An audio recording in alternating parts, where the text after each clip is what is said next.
Amen. Good morning, Mr. Andrew. Good morning.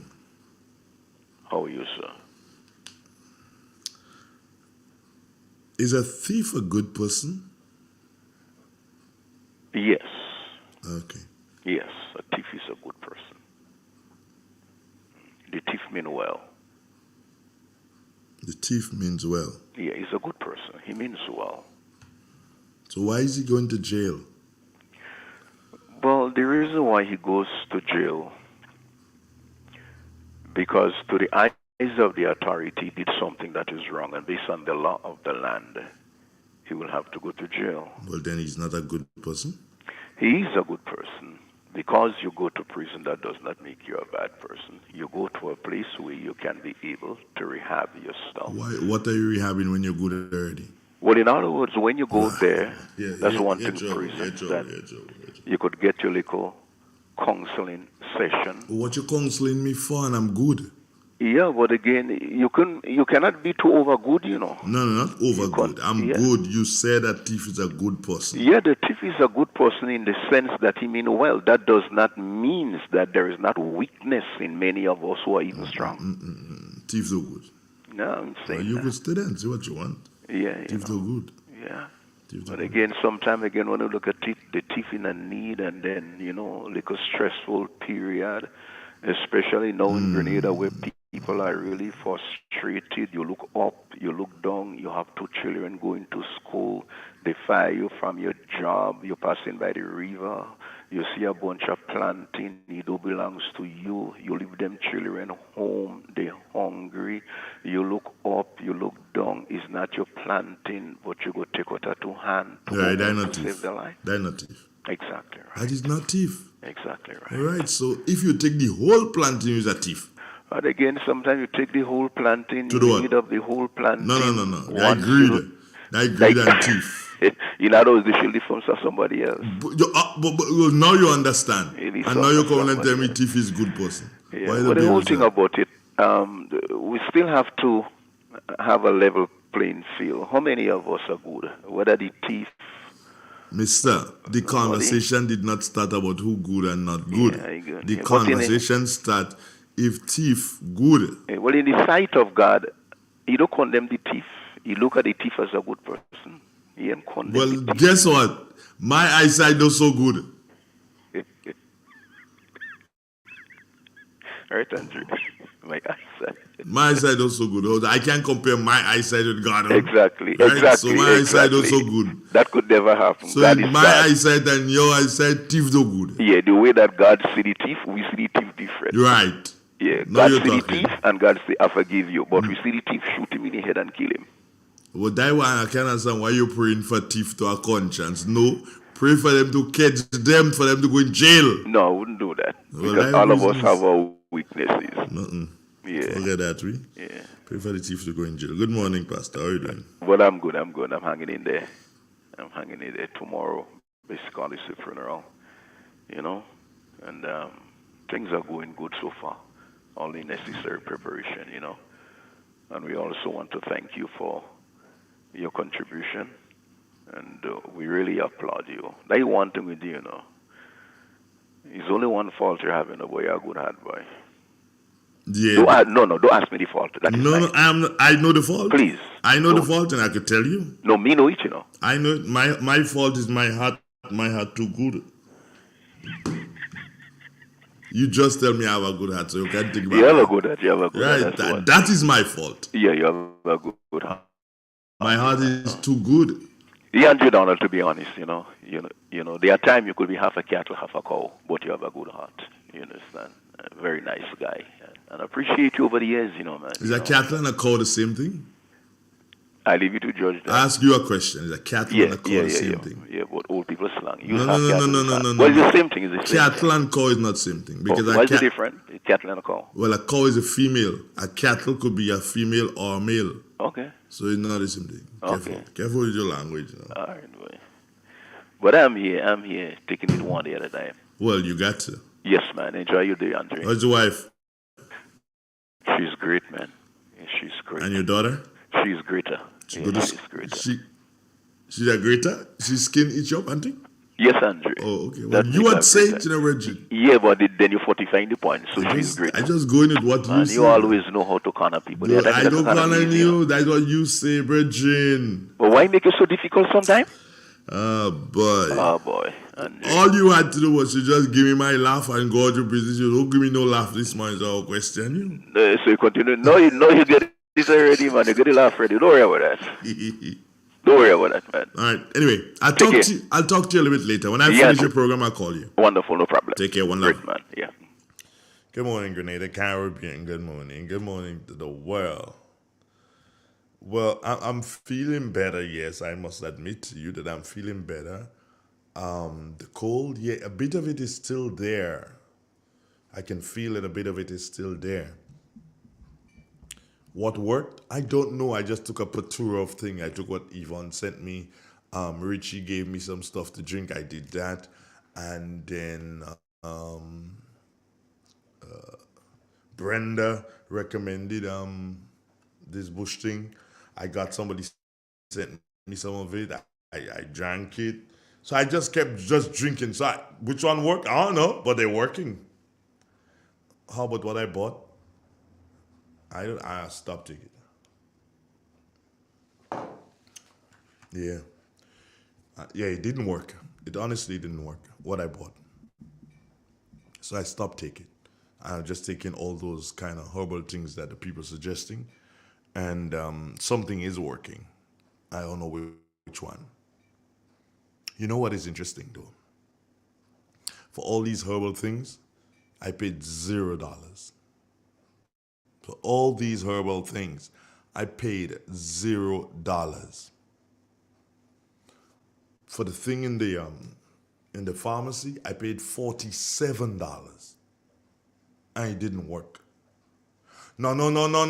I am not telling you don't go to the pharmacy. I'm not telling you not to take medication. Don't even believe that. I'm just saying what happened to me. All right?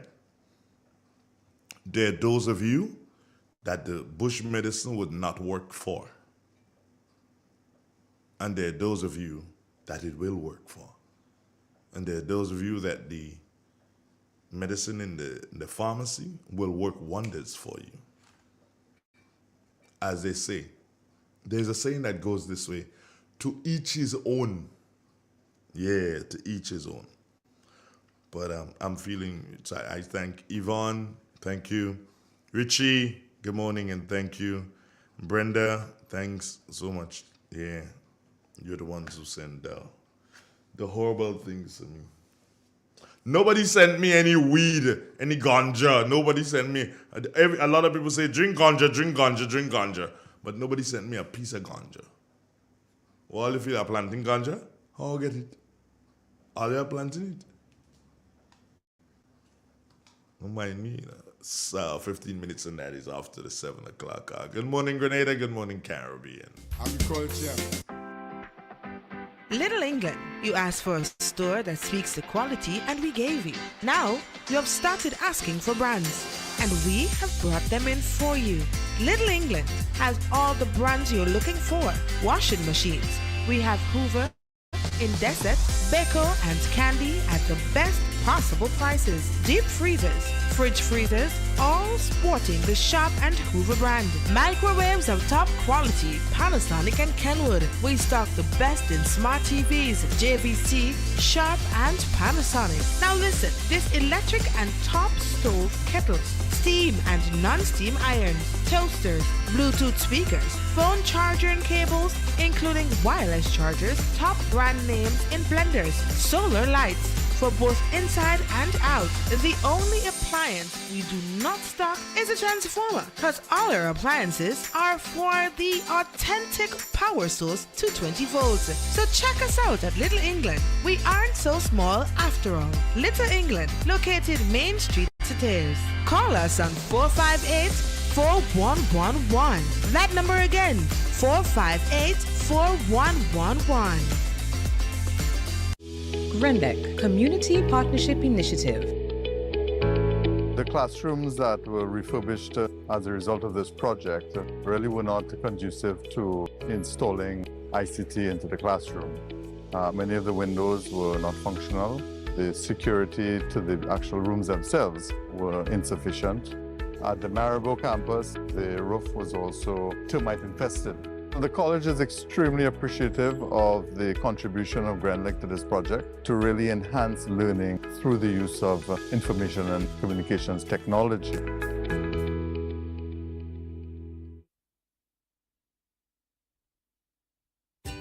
Hungry, anyone? You heard about it, and it's finally here. Velma's Restaurant and Bar, located High Street Sateras in St. Patrick. They're open from 6 a.m. until midnight. Breakfast is available from 6 a.m. to 10:30 a.m. On the menu is roast bake, sawfish, and many, many mouth-watering items. Lunch is a close second, with items that can be grilled to your satisfaction. We have steamed fish and other seafoods too. For the health-conscious ones, we provide vegan and vegetarian dishes. Looking for something that will hit the spot? From 5 p.m. until close, come and enjoy our burgers and fries. At Velma's, we cater and host parties. We have an on-site bakery where you can place your orders for fruitcakes and other pastries. We also have local juices. Listen to Real FM for your daily menu to place your order in advance. Call us at 419-5622. That number again, 419-5622. Velma's Restaurant and Bar. Come eat lunch with us. Maya's Collection, located on Main Street, Sateras, St. Patrick, announces its back-to-school promotion. Available are uniforms for MacDonald College, St. Mark's Secondary, Montrose SDA Comprehensive, St. Joseph Convent Grenville, and some uniforms for primary and pre-primary schools in St. Patrick. Check out Maya's today for all your school accessories, shirts, belts, socks, notebooks, and much more. Also in stock is a wide variety of household items. We are opened Monday to Saturdays from 9 a.m. to 5 p.m. and later for your convenience. We accept government and Grand Coda vouchers. Call Maya today on 449-6197. A warm welcome awaits you. The Grenada Dental Association, partnering with the Ministry of Health, the Ministry of Education, Great Shape Inc., and Spice Isle Smiles, present Seal Grenada, sealing children permanent teeth between the ages of 6 to 17 to prevent decay. A quick, easy, and painless procedure that can eliminate the need for expensive dental treatments. Seal the teeth today, prevent decay tomorrow. Seal Grenada will be launched in St. David this year from August the 28th to September the 1st. Protecting the molars of all our children is important. Parents, please take advantage of this effective preventative dental treatment. Seal Grenada will be at the current government school in St. David from August the 28th to September the 1st. Remember, seal the teeth today, prevent decay tomorrow.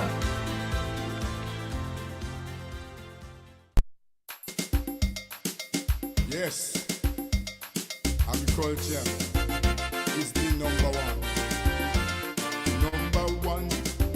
Yes, the number one. You better believe it, my friends. Agriculture, definitely number one. Good morning, Drums. How you doing? Hello, good morning. I'm good. Talk to me, dear.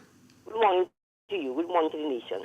I'm reading from the Word of God, Psalm 125. They that trust in the Lord shall be as Mount Zion, which cannot be removed, which abideth forever. As the mountains are around about Jerusalem, so the Lord is around about his people, from henceforth evermore. Amen. This is the end of the scripture reading. Thank you, my dear. How are you doing today? I'm good. Great. Everybody I'm glad you're else? feeling much better. Yeah, I feel a lot better this morning. That's good. Praise be to God. Who calling me there? Vivian.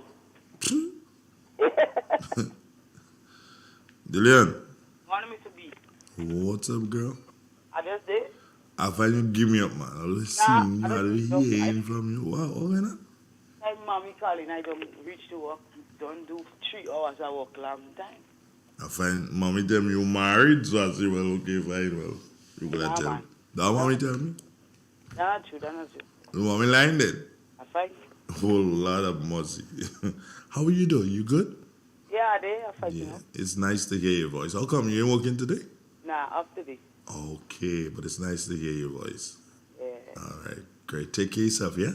Yeah, you too. All right, darling. Bye-bye. Okay, bye-bye. All right, bye-bye. All right, great. Yeah, wonderful, wonderful family. What are you looking at me for? Oh, no, I'm talking to myself. That what you say, only mad people talk to themselves and answer? Well, yeah, it happens. You can say that I'm mad, that's okay. That wouldn't change anything. It wouldn't change how much I still love you and I still care about you. You have to understand that. So let me do a quick check on the social media and see all those who've been shouting us out for the morning. I'm going to try to post every person's name that I call. Gemma Ward, good morning to you. How are you doing, Gemma? Gemma, I haven't seen BJ for the morning as yet, or for the week. CJ, I saw her yesterday, last time, and she was doing well. I believe that she'd be doing really great this morning. Carl, we had a link with Carl yesterday and lost the link, so he's probably internet giving a bit of a bother in his neck of the woods. And Andrews, good morning to you. How are you doing today? And I want you to have a wonderful day. Faithlin Harley Douglas, she wants to say good morning to me, to Igwe, to CJ, Jester, Master Carl. She's sending blessings to each and every one of you. Good morning again, Faithlin. Deborah Laborde. Well, Deborah is sending blessings to me and the rest of the Real FM family. Have a great day, Deborah. Betty James. Good morning, Betty. What's up? Betty, is Betty a new one? No, somehow I believe I've seen this name before. Shirley Scarrett. What's up, Shirley? Everything good? Well, you have yourself a wonderful day. Yvonne Roberts. That should be BJ's niece, I think. Jerome Lewis. Good morning to you. And we also say good morning to Raul Lewis. No, it's not Raul Lewis, the cricket manager. It's another Raul Lewis. Devon Romain, top of the morning. Hey, Devon, checking in. Good to have you, Devon. And Gemma again. Yeah, my voice does sound good. It sounds better this morning. Deborah Laborde. And he's saying good morning to Faithlin Harley Douglas and her sister Michelle Alexander. Ruth Thomas. Joycelyn Francois. Good morning. Alban Harris, what's up? And a good morning to Desmond Lambert. Desmond is telling me to drink Zebra Pick. Well, I could if I have it. I don't. Okay. But somebody did promise to send me some Rastaman up in the mountain. That's true, yeah. Anne-Marie Celestine Grant. And Alban Harris again checking in. Yeah, he's saying press the like button. I like Alban Harris for that. And what else is he saying? Also share and don't let Mr. Donald mention it to you every day. I'm liking Alban. Alban, you got it going on, my brother. And we got the weather to do. Dale Naik Thomas, good morning to you. And also good morning to Claude Abraham and Christine Otley, top of the morning. Sean, good morning to you. Raw Lewis again, topping up. And Cicely Celestine. Yes, Cicely Celestine. Anne-Marie Celestine Grant and her sister Cicely Celestine. Good morning to every one of you and every one of you, and do have yourselves a wonderful, wonderful day. Thanks for choosing us, Real FM Radio. Yes. Agriculture is the number one. Number one. Yes, the number one. Oh, yes. The number one. It's the number one.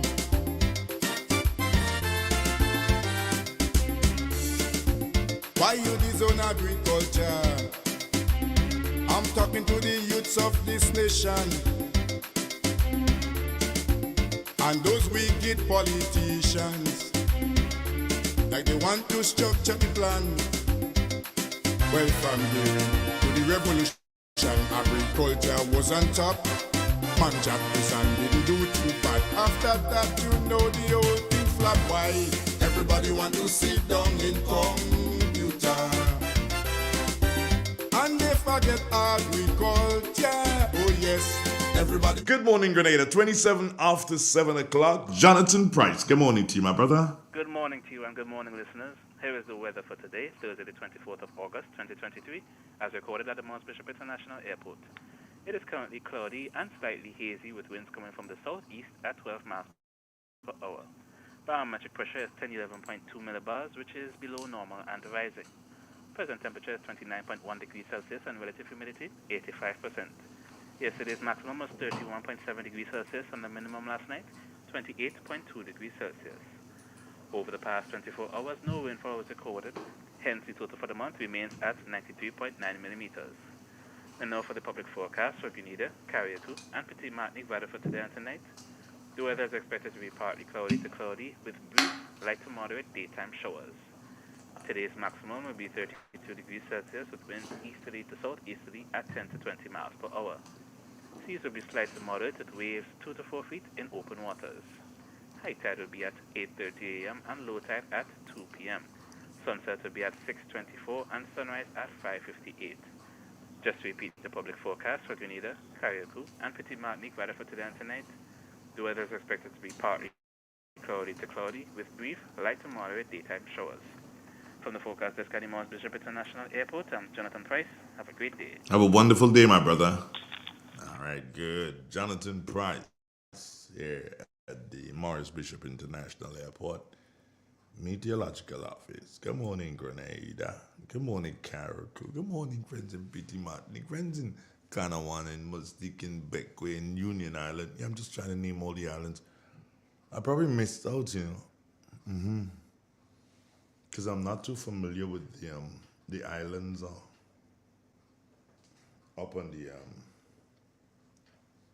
top side like that.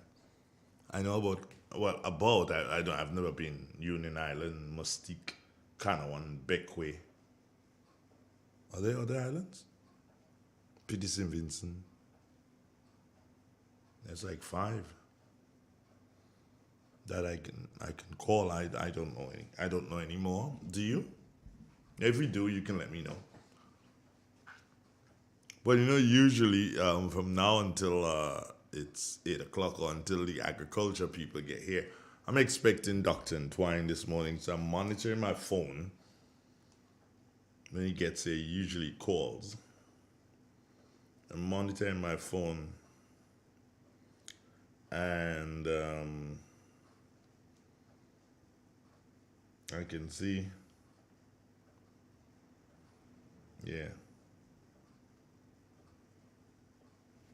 I can see when he calls, if he calls. You know, life is a beautiful thing, and you just have to just learn how to appreciate it. Trust me. You know what makes life challenging? People. Yeah, people.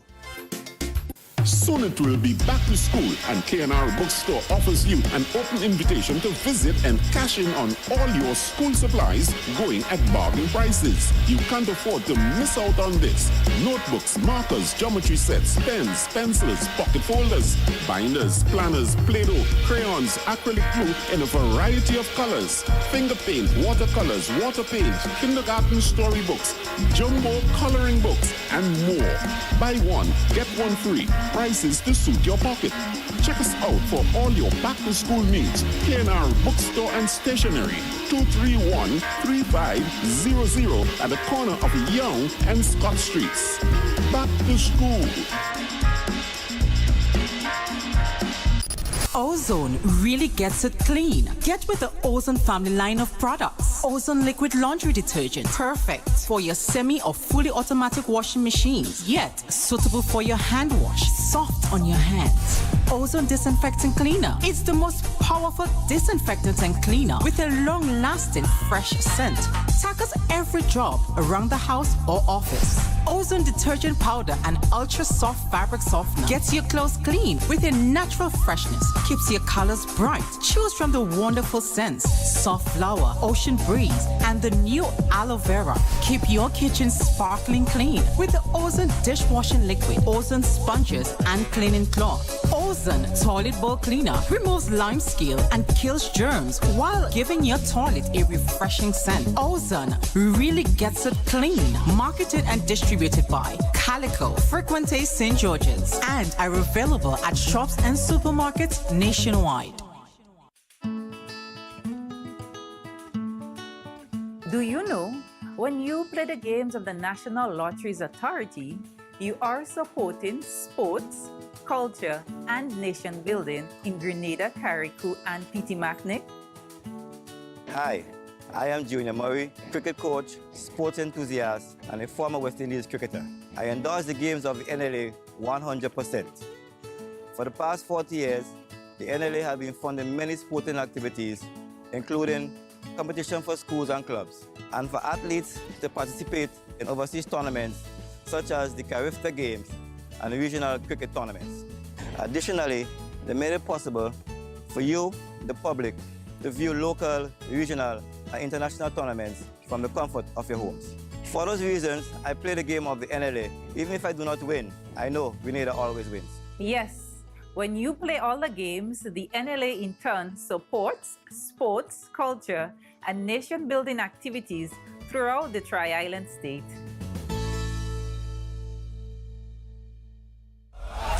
Why pay full price for your mobile when you can pay half? Just bundle your home internet and mobile services with Flow and save 50% on your mobile bill.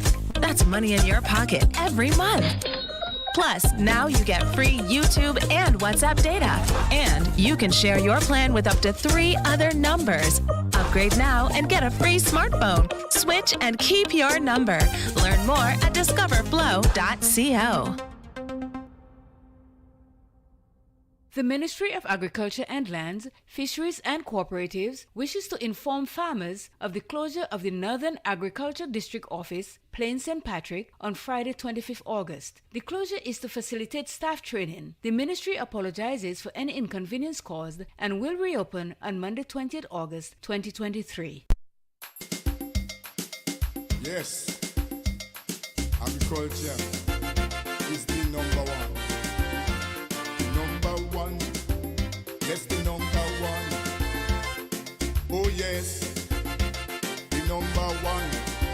It's the number one.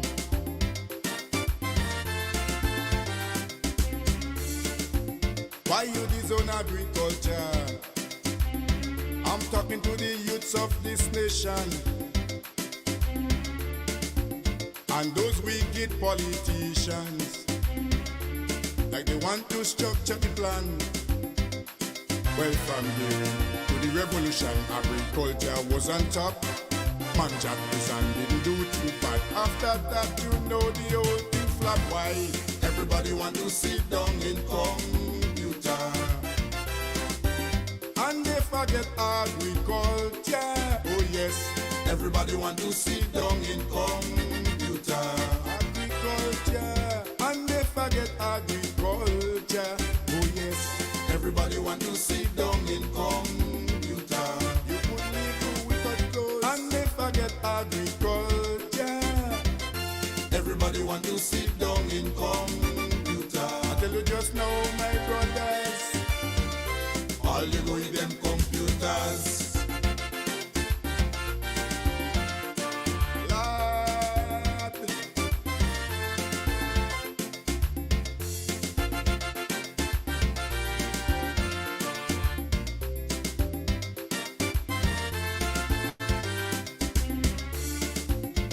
To ship plenty nectars all the way down to Trinidad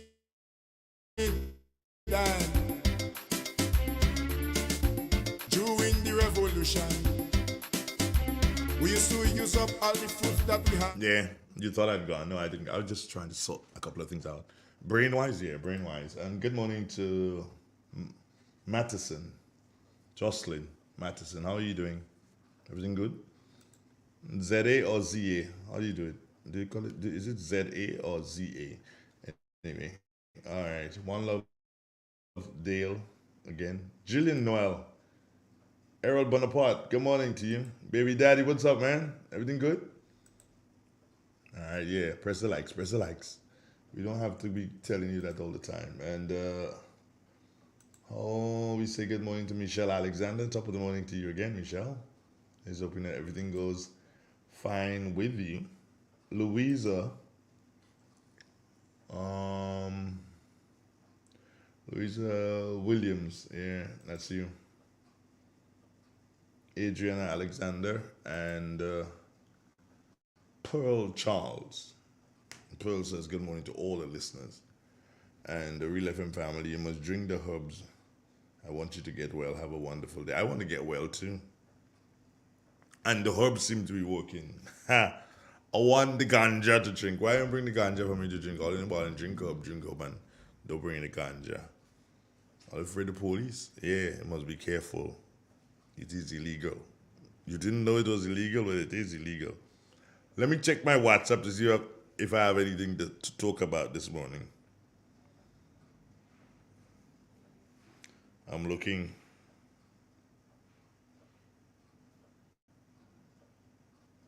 Oh, really? I didn't know. Celestine Grant, I didn't know that. Okay. Yeah, I did say to you I'm expecting guests this morning, so I don't know what time my guest is gonna turn up. So I like to be ready for them when they get here. Get the mining gear.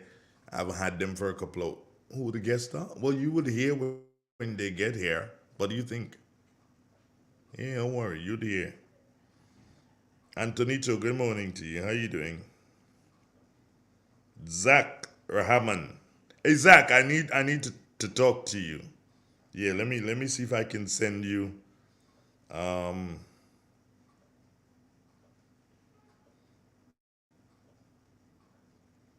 yeah, sending you a message, Zach.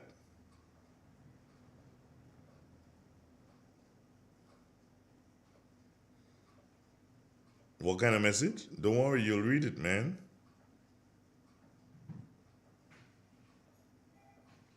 Somebody's on the phone. Good morning. Hello. Well, goodbye too. Hey, all going on? Good morning. Good morning, Mr. Donald. I know call not how you call the first time. Yeah, well. Mr. Donald, if possible, I could just interject a little international news that I heard. Well, go ahead. First of all, Mr. Donald,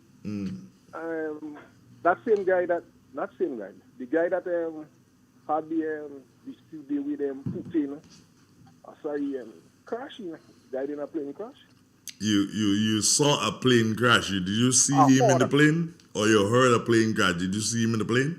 But that's the same thing everybody wants them, about the news is saying that he and three henchmen. Henchmen, they call him now? Yeah, that's what I got from one of the news. Oh, okay. Three of them. But at the same thing, you said there's still a debate whether he's in the plane or not. But so news announcing that he's gone. He's what? Yeah, he died. Died? Yeah. That's what you believe? Speculation, sir, and all. That's what you believe. So I don't know if I believe that yet. That's the oldest man that Chinese put in him, sir, and all. Do you believe that's the only man? That's the only man you hear about? Okay, all right. That's the only man you heard about. All right, Mr. Donald. Second one. What's it? Breaking news. Breaking news. Your man will be arrested today. I do have a man. Mr. Donald. What stupid you getting on it? Mr. Donald, today will be signed to surrender. For who? The plane boss. Today for who? Who's that? Trump, Mr. Donald Trump. Oh, Donald Trump. Donald Trump. So what's the big deal? What's the big That's the beginning of the end for him. Soon to come. You see, that's what you think. Just like how you think that the guy is in the plane that fall from the sky, you think that the guy is in the plane, and you think that something is going to happen to Donald Trump.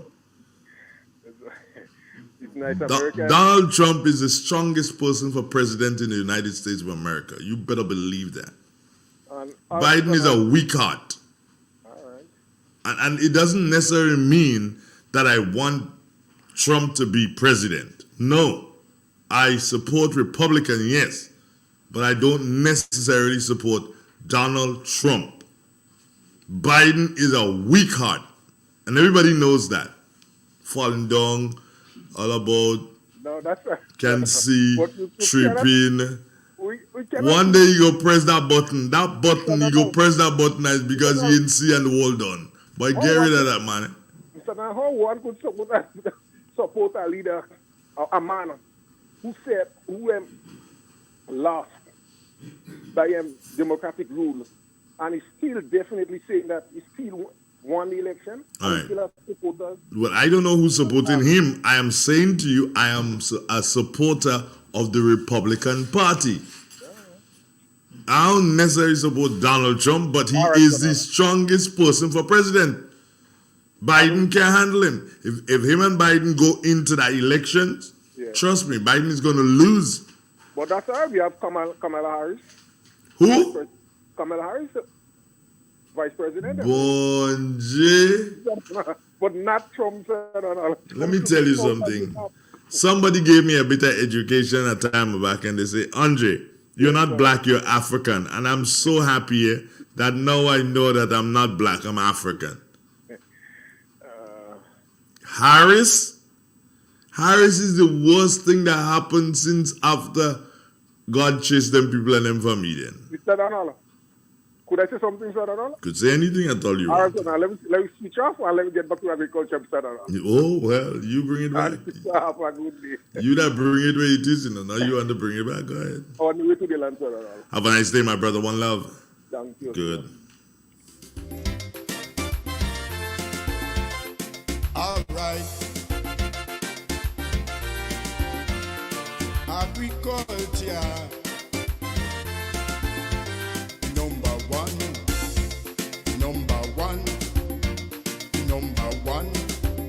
Yes, the number one. Agriculture. Oh, yes. Number one.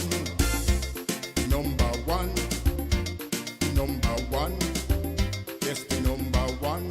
The management of the Riverside Cooperative Credit Union advises that our offices will be closed on 24th August 2023 for training purposes. We regret any inconveniences this closure may cause. However, our office will resume normal working hours on the 25th of August 2023. Oasis Pet and Garden, located in Westerhall, St. David's, has supplies for all your pets, fish, cats, dogs, and bird supplies, including bird food, cages, shampoos, soaps, and much more. Also available are agricultural products such as rat poisons, fertilizers, garden sprinklers, insecticides, and vegetable seeds. Wholesale prices available on selected items. Open Monday to Friday from 8 a.m. to 5 p.m. and on Saturdays from 8 a.m. to 4 p.m. Thinking about your pet or garden? Give us a call. Contact 403-7379 or 437-3532. Email oasisgrenada1@gmail.com. Oasis Pet and Garden, a home for farmers.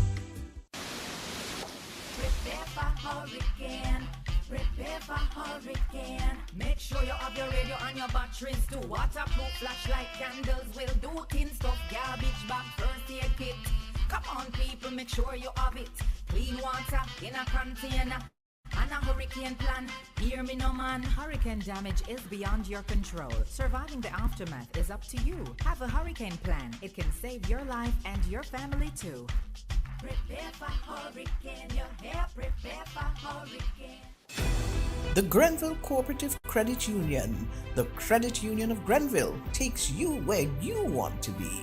Feel secure with the Credit Union of Grenville, taking care of all your financial needs, including savings, loans, mortgages, and sound financial advice. Serving you with branches on Jubilee Street in Grenville, Lucas Street in St. George's, and coming soon, our Grandstand sub-office. Call us on 442-8602 or visit one of our offices. With Grenville Cooperative Credit Union, your financial security is guaranteed.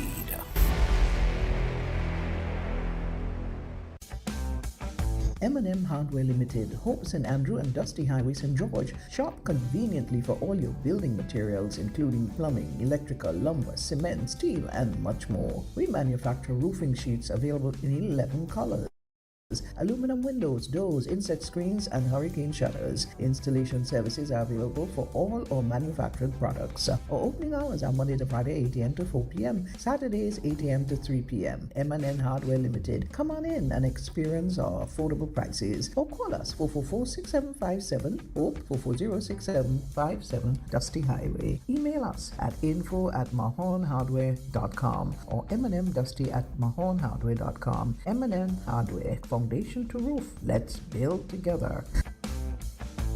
Blessings Variety Store, located in Main Street, Satire, St. Patrick's, in the Quasi Building number 2. We cater for you from head to toe. Men, women, and children. Clothing, shoes, bags, accessories, and much more. We also cater for your household, such as mat sets, sheet sets, bathroom, and more. Don't you miss it. Come check us out, Blessings Variety Store, and be blessed with the best. Our motto is to be a cheerful giver and give generously, and it will come back to you 100-fold, because God loves a cheerful giver. Blessings Variety Store, providing high-quality products for people like you.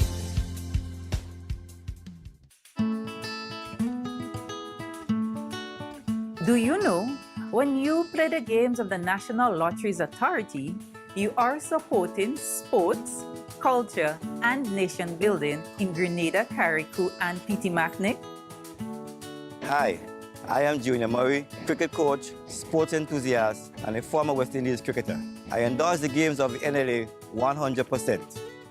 For the past 40 years, the NLA has been funding many sporting activities, including competition for schools and clubs, and for athletes to participate in overseas tournaments such as the Carifta Games and regional cricket tournaments.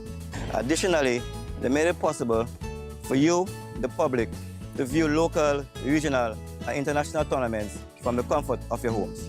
For those reasons, I play the game of the NLA. Even if I do not win, I know Grenada always wins. Yes, when you play all the games, the NLA in turn supports sports, culture, and nation-building activities throughout the Tri-Island state.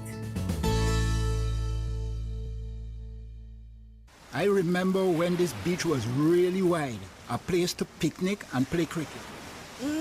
And we used to go up to the end to get away from all the people. Now all the beach gone. Coastal erosion. When the sea starts to come in and take the land away, everyone loses something. Granny, look how the waves are washing right under that house. Coastal erosion. It's a hazard. Hazards. Take control. Reduce your loss. What can you do to help stop coastal erosion?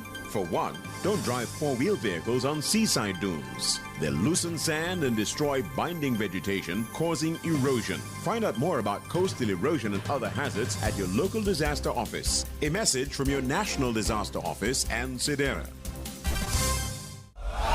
Why pay full price for your mobile when you can pay half? Just bundle your home internet and mobile services with Glow and save 50% on your mobile bill. That's money in your pocket every month. Plus, now you get free YouTube and WhatsApp data. And you can share your plan with up to 3 other numbers.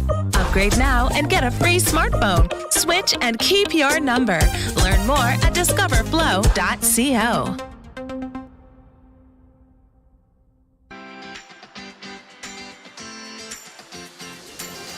From August 16th, the Gynecological Cancer Prevention Clinic announces its back to school 50% off on all consultations for children. Yes, 50% off. Parents, take advantage of this promotion to ensure your child returns to school in the best of health. The Gynecological Cancer Prevention Clinic is located on Main Street, Saters, St. Patrick. Call us today on 423-3352 or 444-4272. Put your child's health first. Yes, agriculture is the number one. Number one, yes, the number one. Oh yes, the number one. It's the number one.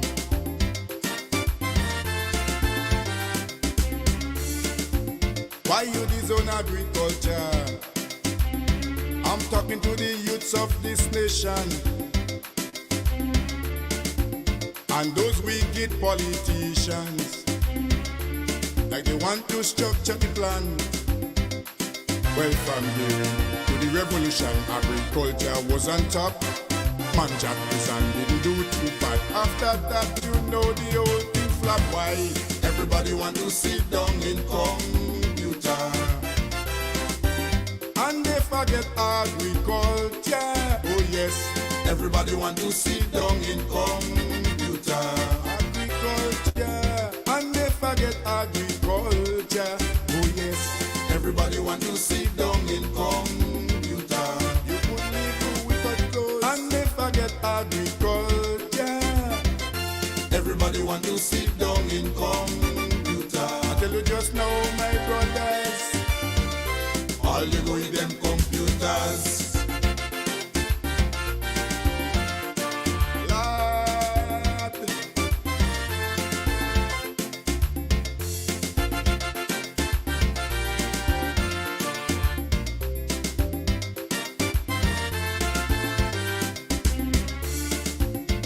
To ship 20 hectares all the way down to Trinidad during the revolution. We used to use up all the fruits that we had. When we could do nutmeg and banana was at the highest level. Now the youth them don't want to take over from the elders and continue. Oh gosh, why everybody want to sit down in and they forget agriculture. Oh yes, everybody want to sit down in computer. Agriculture, and they forget agriculture. Oh yes, everybody want to sit down in computer. You put me through with a clothes, and they forget agriculture. Everybody want to sit down in computer. I tell you just now, my brothers, all you go with them computers. Lord, Lord, Lord.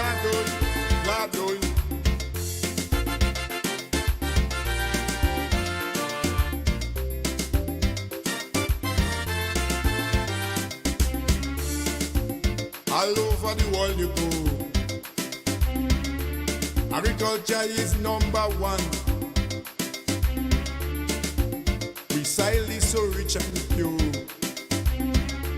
but the youths cannot understand. Well, all the education you have, man, you still can ignore the soil. Everybody want to work in office, and I know the reason why. Yes, man, everybody want to sit down in computer, and they forget agriculture. Oh yes, everybody want to sit down in agriculture, and they forget agriculture. Everybody want to sit down in computer. You put me through with a clothes, and they forget agriculture. Everybody want to sit down in computer. Tell you just now, my brothers, all you go with them computers. Oh yes. All right. Agriculture. agriculture. Number one, number one, number one. Yes, the number one. Agriculture. Oh yes. Number one, number one, number one. Yes, the number one. Agriculture. You're somehow thinking that I deserted you. Never will I ever desert you. No. That would never ever happen. It's just that I was just doing a couple of things that had to be done. And one thing that was supposed to have been done and wasn't done, I don't know. Yeah, one of my cameras just conked out on me. That's another thing. Yeah, we're going to deal with that another time. I have with me in studio Dr. Twine. And of course, most of the times when he comes here, he has a tag-along. Dalton is his tag-along most of the times when he comes here. Or maybe he's Dalton's tag-along, whichever way. A tag-along is a tag-along. Good morning, Dr. Twine, and how are you this morning, sir? Good morning, Andrew. Good morning, fellow audience. So, yes, I'm the tag-along to Dalton. Oh, you're the tag-along to Dalton today. Okay. All right, how are you doing? I haven't seen you. Well, I've seen you. I've spoken to you, but you haven't had you here for a little while. Yes, we were not here last week. We were not able to make it, but so we thought this today would be a great opportunity to do a bit of catch-up and spreading the information as related to our spice rehabilitation project. How's that going, really and truly? It's going slowly but surely. Like everything else, what is important is persistence. Yeah, we'll get deeper into it. Let's say good morning to the people who choose to leave us on this land and travel and then come back in and stuff like that. Dalton, good morning. How you doing? Morning, cuz. Morning. How are you? Great. Saying cause doesn't put you in any good standing. Don't think it does. It doesn't put you in any good standing saying cause. But you're all right? How's the family? The family is great. Understand that you had a graduation in your family recently? Yes, my eldest daughter had a graduation. How old is she? She's 17. 17, yeah. Okay. And what school did she graduate from? From Bethel High School, St. Vincent. Okay, and what's going on with her now? Where's the next level? Well, she's here in Grenada presently now. Oh, she's with you in Grenada Yeah, now. she's on vacation, and she's looking forward to going out into college. Pending the result here in St. Vincent. She started loving Grenada, so you never know if we decide to keep her here in Grenada. So why not send her to SGU? It's a possibility we're looking at. So we're pending the result and see where we go from there. I think the result comes out today at 10. Oh, yeah? Yeah. In St. Vincent? The CXC results. Oh, CXC results. Yeah. You know, so many things happening, I forget CXC have results to come out. Yeah. I think it's today. Yeah, I think it's today. So, if I'm not mistaken. Her hopes are high. You can tell, if their hopes are high, then you see them bubbling. If their hopes are not high, then you see them, they're sulking in the corner, and that's when you know they didn't do the work. She's excited. She's excited. Yeah, she's excited. She did well. Matter of fact, she was an athlete. She was a top athlete. Oh. So then she had some injuries, and she didn't bounce back as we had expected her to. But in the athletics? In the athletics field. But then she did well in the academics. So we're looking forward to What was her specialty in the athletics? 100, 200, and a 200. And she was like that at that level in St. Vincent? Yes, she was at that And level. you left her up there? You must not leave Grenadians outside to run. I know, eh? Do we have better coaches and training facilities in Yeah, Grenada? Grenada is one of the top in the region in terms of and managers. The father just answered you, so I don't need to. But honestly, Dr. Ntwine. Yes, comrade. The coaching. Yeah. The coaching in that is provided in Grenada, might only be surpassed by Jamaica. Yeah. Not even Trinidad. Really? Not even Trinidad. That's interesting. Mm-hmm. They may have better facilities in Yeah. Trinidad, and they may have more equipment readily available to them. I think in But Trinidad, our- I would think in Trinidad is a club structure. Yeah. Grenada have that facility up to school, secondary Schools. school, and then we lack in the And club that's structure. where we drop. Yeah. Trinidad have the club structure, but they don't have that school structure. We have the best school structure in the Eastern Caribbean. Yeah. We're next to As a matter of Jamaica. fact, We're next to Jamaica, right yeah. next to Jamaica in We're terms next to of Jamaica. the schools. But that is where our problem is that Yeah. we don't have that club structure. Yeah. You know, if we were able to maintain that club structure coming out from the schools, Yeah, we'd then we'll we'll produce be a seeing lot of great athletes. the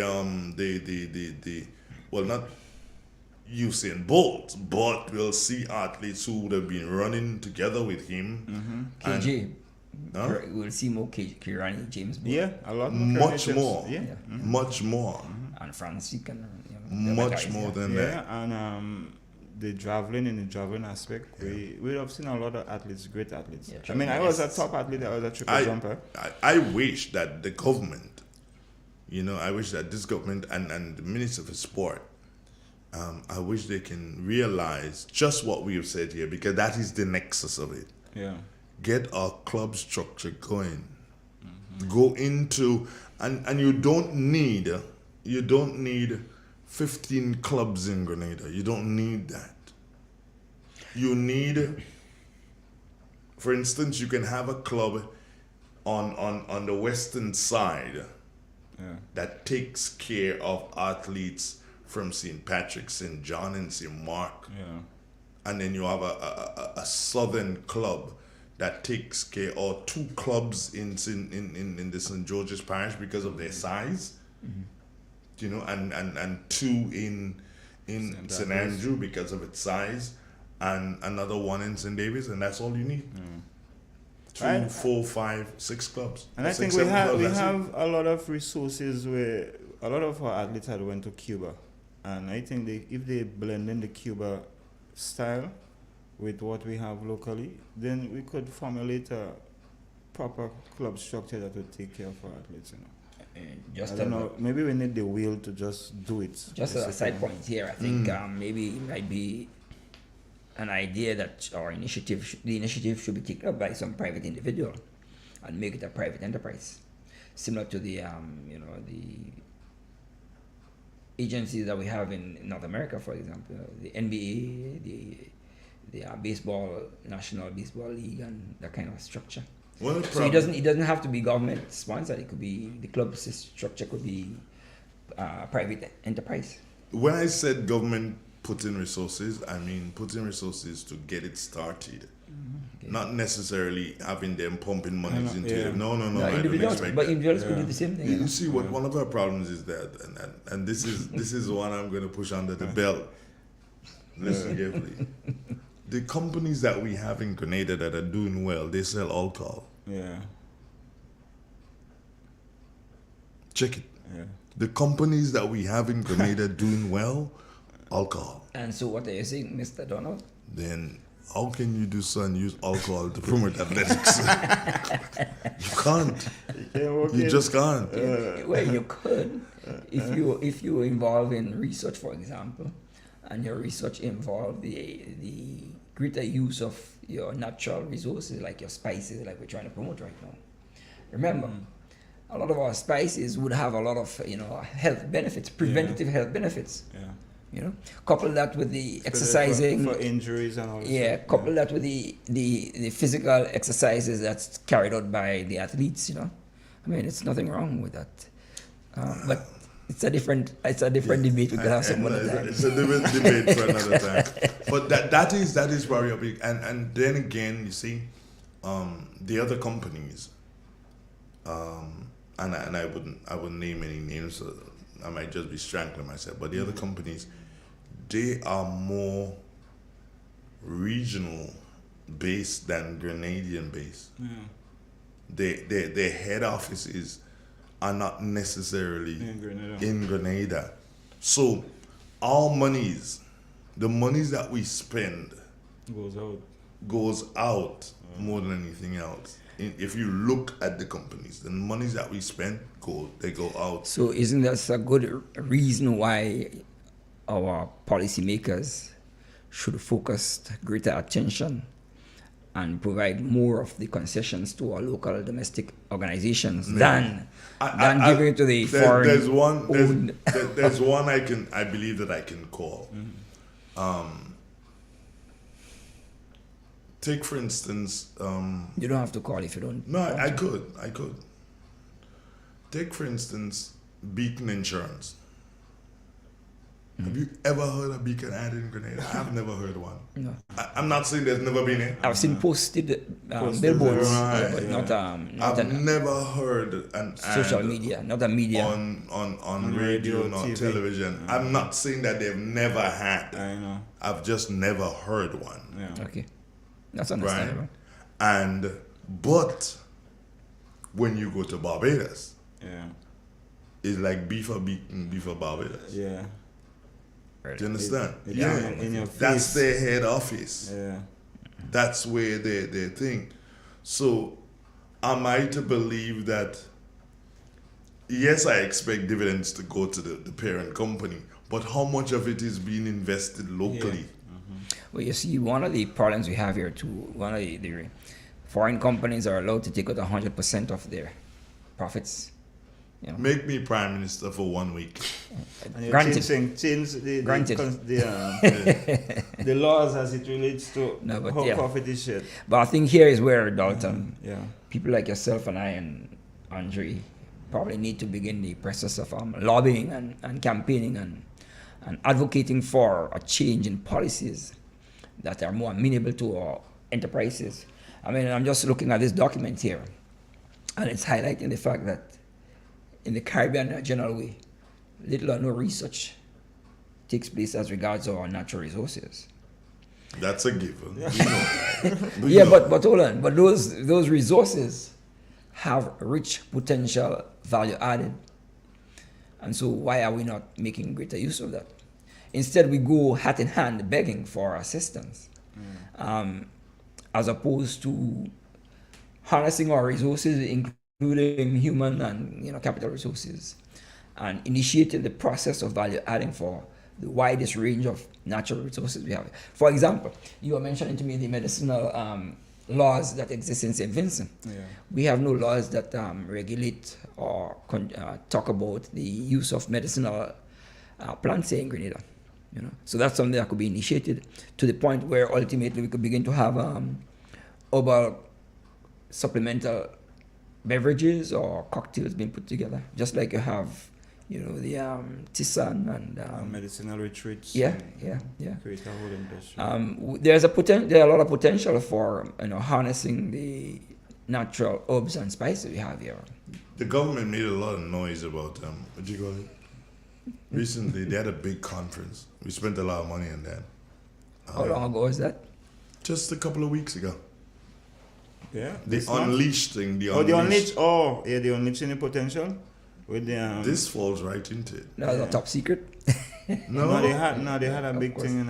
It wasn't top secret. What happened is that as soon as it came out, it just went underground as far as I'm concerned. No, honestly, because it came out and it's about talent, it's about whatever and everything, and right at its doorstep was Carnival, and I would love for any artist to tell me, did they benefit from that program? And that is where our problem is. Well, we have quite a number of problems, including inability to continue projects or programs or enterprises we start. So we get hot and sweaty and excited at the initial stage of any project, and then we go cold. And a good example of that, relating to our topic of discussion, would be the European-sponsored SPICE project that existed here in Grenada for a few years, And one would have thought that project would have been the platform against which you could revamp the minor spice project in Laurel Land, boost the production of spices and encourage more of our farmers to produce greater volumes of the other spices besides just nutmeg cocoa. And yet still, once that funding of €500,000 was finished, it seemed to me the project went cold. So that reflects the point you're making here about we get excited at the initial stages, and then when it comes to follow through, we drop the ball. So that forms part of our overall attitudinal approach to business. Yeah. But that could change if we have better leadership, management, and policies, designed to encourage and enhance and assist, enterprises, because one of the major stumbling block is all of us have ideas as to what can be done. Few of us have the will to get one of those ideas. To get it in and even worse, Andrew, the people who are supposed to advise you and assist you, to do your business plan, never had a business. The people who are the gatekeepers. Let's take a pause on that. Number one. Yes, the number one. Oh yes, the number one. It's the number one.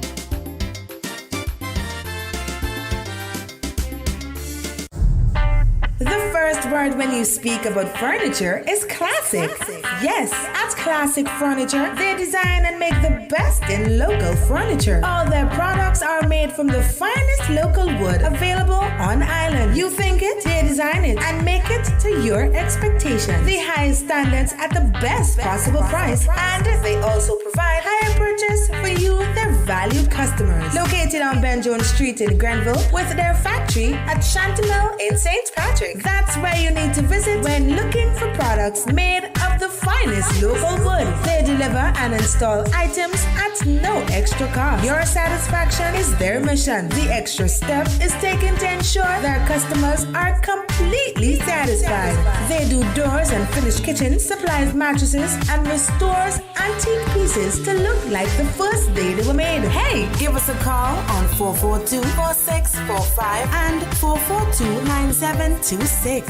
Classic Furniture, Grenada's homegrown furniture producers.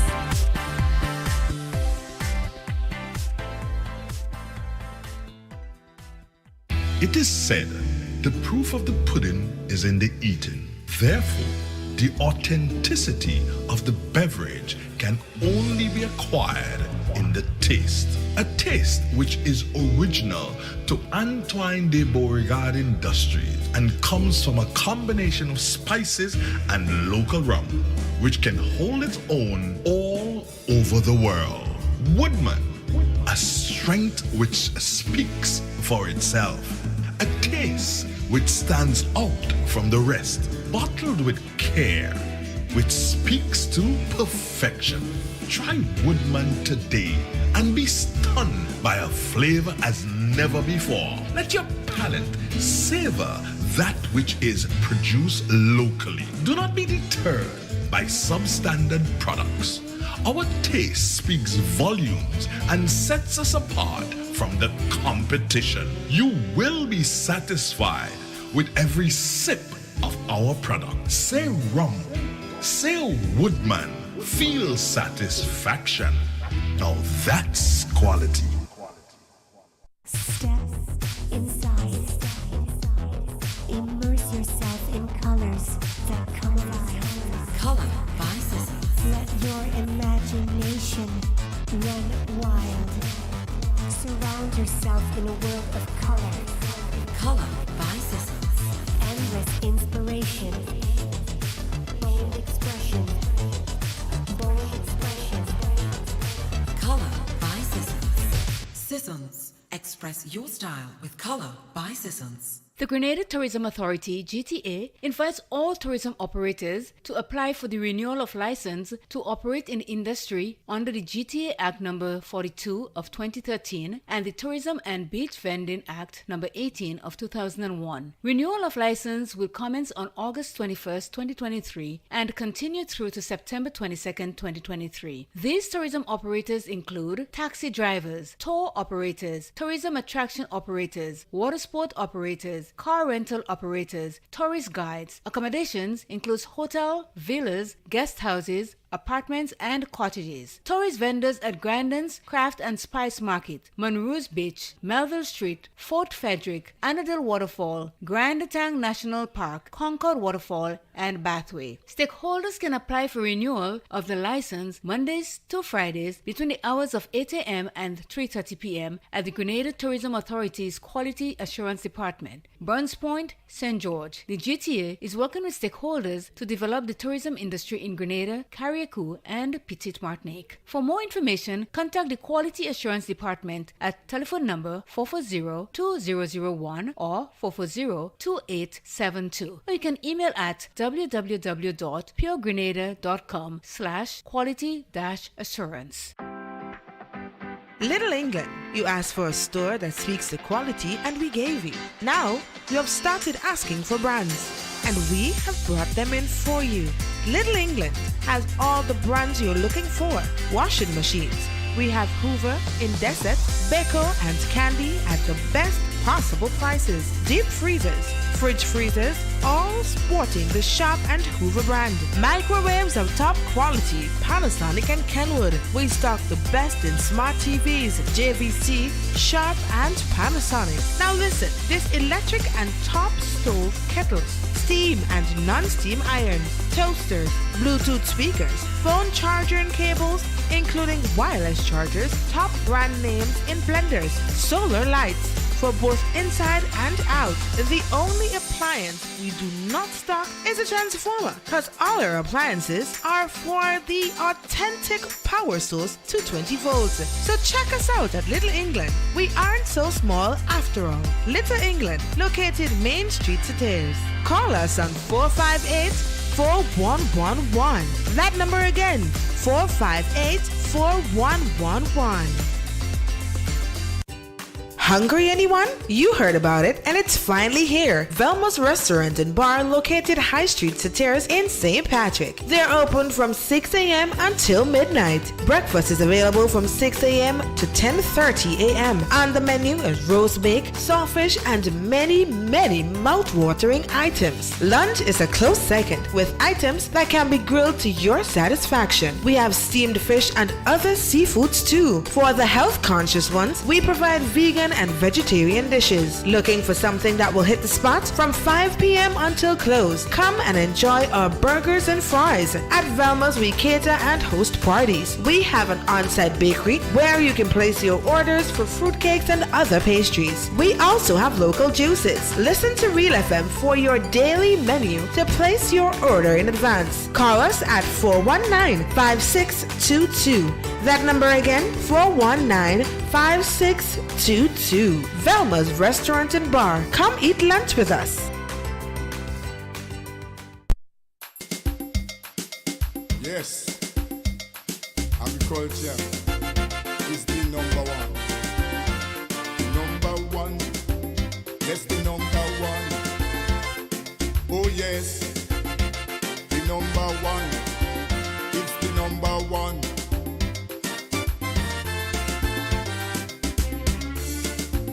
Why you disown agriculture?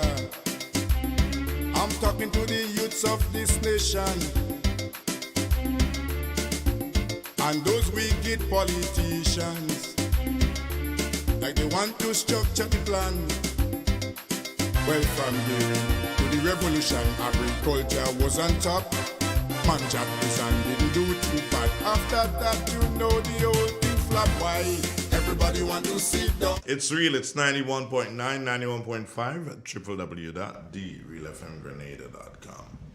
Our time is now moved on to 20 minutes, and that's after the 8 o'clock hour. We're joined by BJ already for this morning. Good morning, Bertrand. John, how you doing, my brother? Good morning, Andre. Everything good? Okay, everything is fine. Nice to see you. Morning to the listening public. Always happy to see you, and I like your top. You just wake me up. Orange. Orange, yeah. Yeah. What's up? How's your week? So far, so good. Mm-hmm. Anything new and exciting? No. Nothing? Normal program. Normal routine. Okay. Walk home. Walk home. We have a caller. Let's take the caller. You guys headphones? There's headphones. Good morning, caller. Good morning to all the gentlemen there. Yeah. And I Everybody think can put on. You need to put on your headphones so you can hear the gentleman. Hello? Hold on a minute, sir. There you go ahead. I could hear. Yeah. Everybody needs to put on their headphones. Then go ahead now. Yeah, good morning to all the gentlemen there, and I think I concur with everything so far that you all have said there. Even though you started up on sports, I thought this was a very good start, and the advices or the statements that made are justifying place. I think we definitely need club structures to push. I think we definitely need more organized sports to move. And I think we need the very same thing in agriculture. So they tied in very well there. Hats up.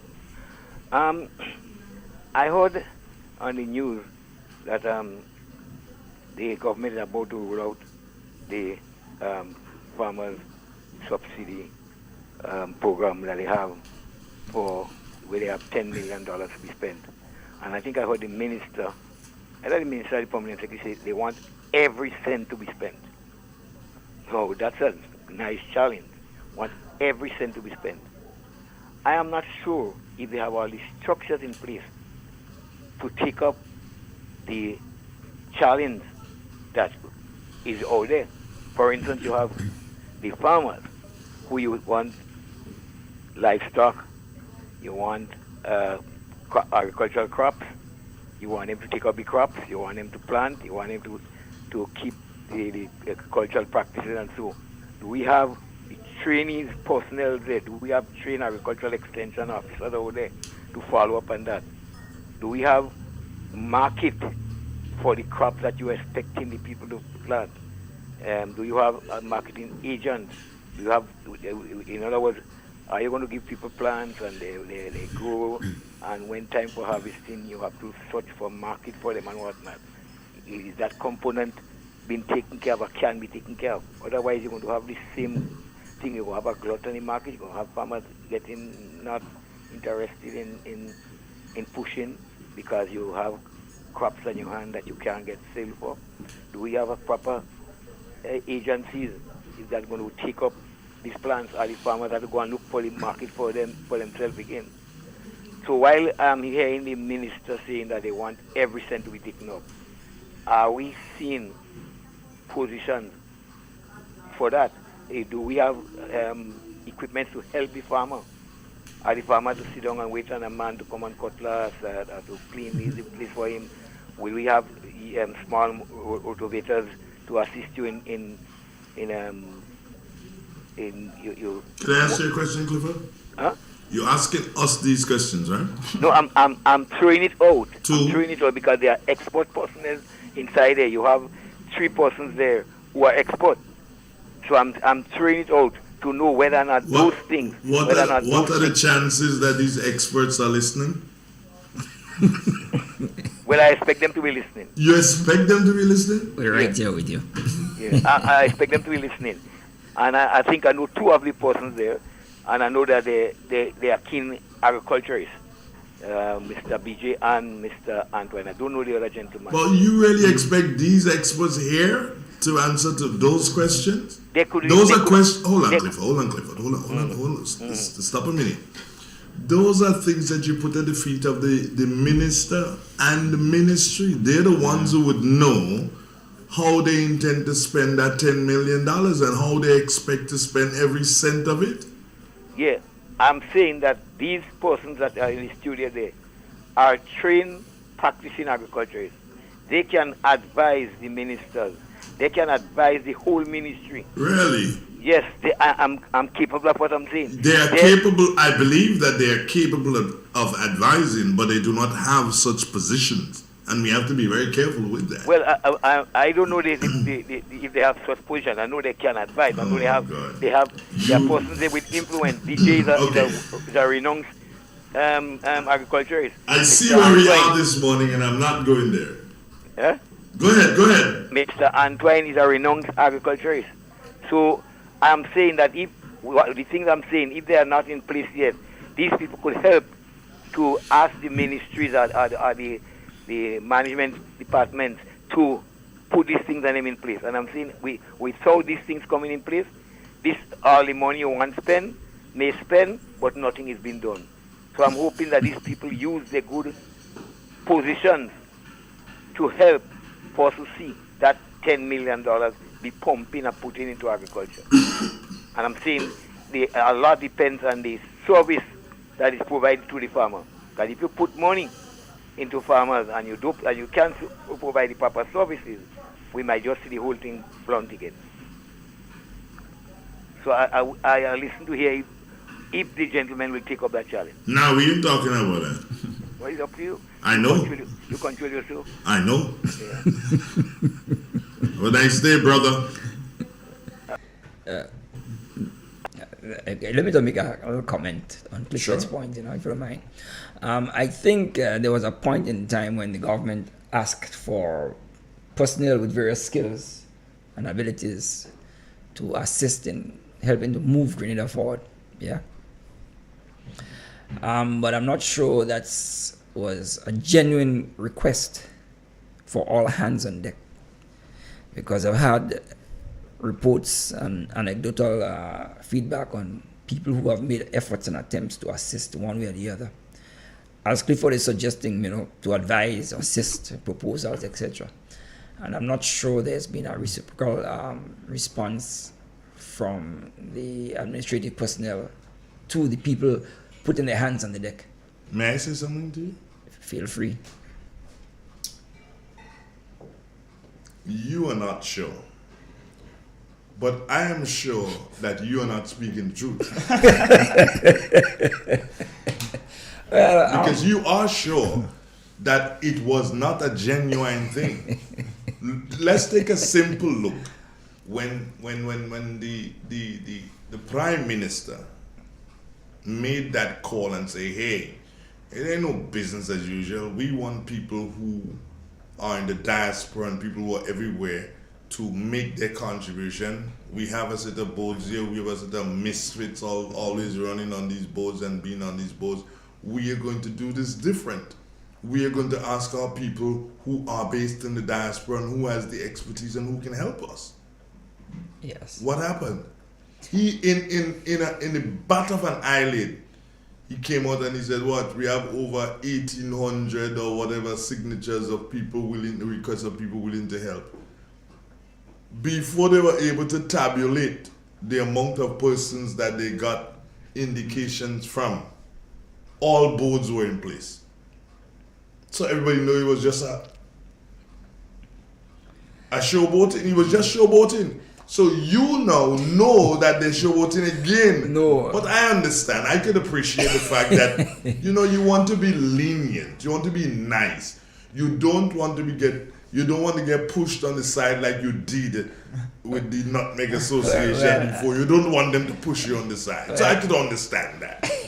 Well, I think the long and short is simple. Some people are just ignored, period. Are they ignoring you? Did they ignore you? Did you raise your hand and say I'm willing to help?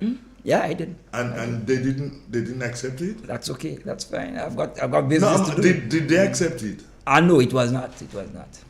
But that's okay. That's fine. I have my business to focus on.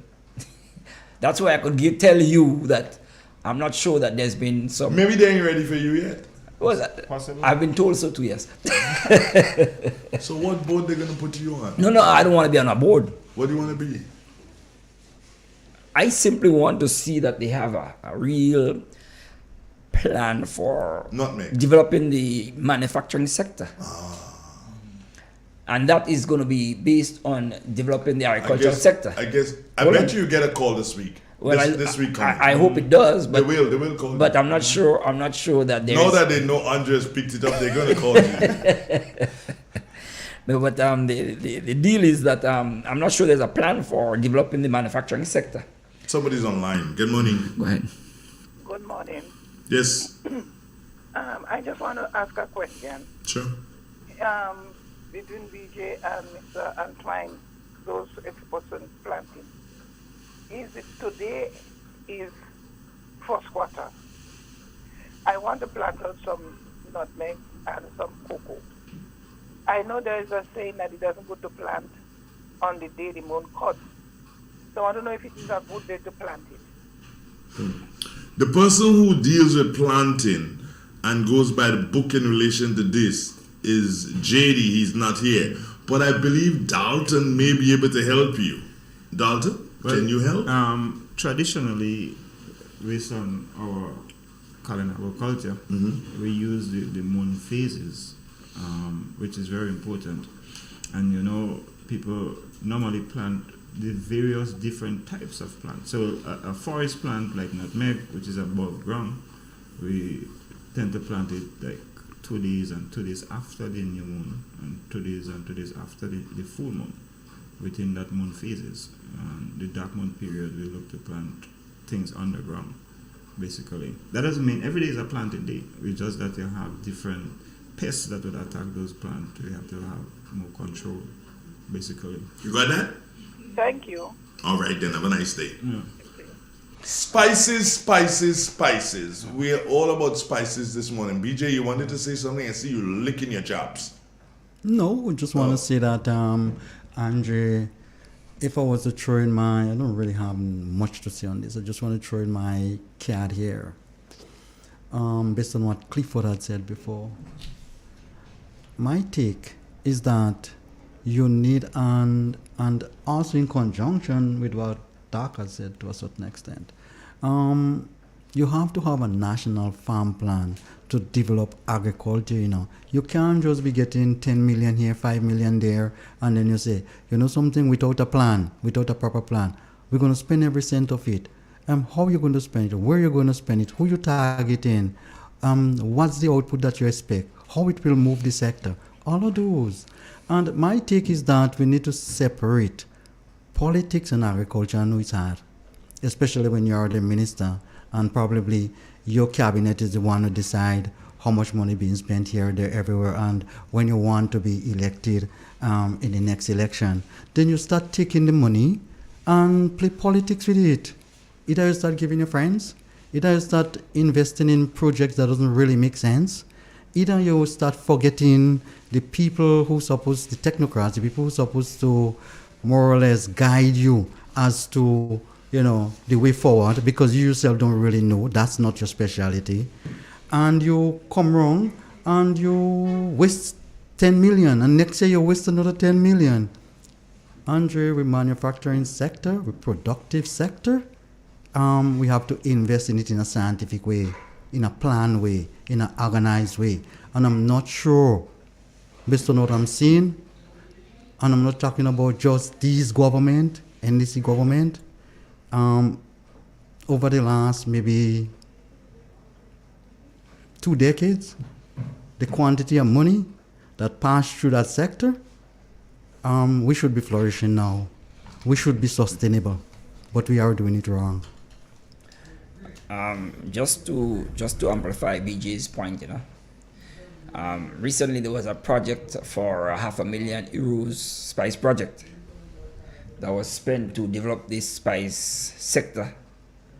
And strangely enough, when the money is finished, nobody hears about the project.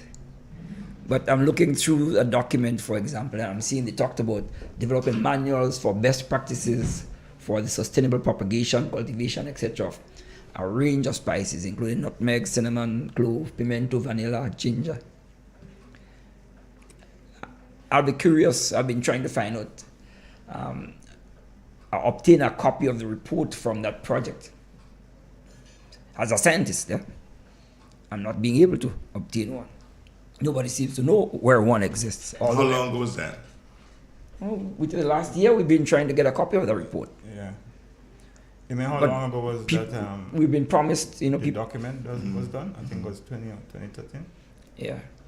2013. So we're still looking for a copy of that report. I'll be interested in obtaining the manuals for the production of propagation of the various spices. So I'm going to approach the Ministry of Agriculture and see if I get copies of those. But one of the problems we have is that scientific data doesn't seem readily available for scientists. So as a scientist, if I'm interested in a particular product, you'd hear that some research would have been done, say, for example, on the nutmegs and the chemical profiles. Well, I got a partial report on that one time, but I couldn't get a complete report. See? So that's the kind of problem we face. But at the end of the day, BJ's point is that is very correct. You know, if we don't have a vision for and a plan for the development of the agricultural sector, that plan must also correlate with the development of the manufacturing sector so as to add value to the agricultural produce. Without a plan, we're not going anywhere. And too much of what we do is ad hoc.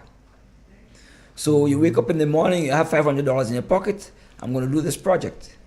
And next week you get another $1,000, you're going to do another project. And then at the end of the day, you notice we're not going anywhere because we're just spending money, marking time.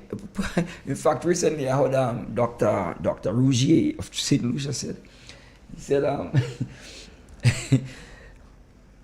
the government spends $1.8 billion. He's referring to not the Ghanaian government, another government. Mm-hmm. But we can't see anything out of that $1.8 billion. They have to be held accountable. You cannot spend $1.8 million and our people are still poor. We have serious educational problems. Our agricultural sector is still, in the gutters. And all of that, to a great extent, is because there is not a plan that entails immediate, intermediate, and long-term goals. Mm-hmm. So how could you develop when you don't have a plan? But even worse, Andre, every year you hear about the same people who are not interested in seeing the Caribbean in general develop economically are the same people who tell you, I'm giving you some money every year to assist you develop X, Y, and Z. Now, why would you give money to assist in the development of specific A, B, and C? And overall, you don't care about the Caribbean development.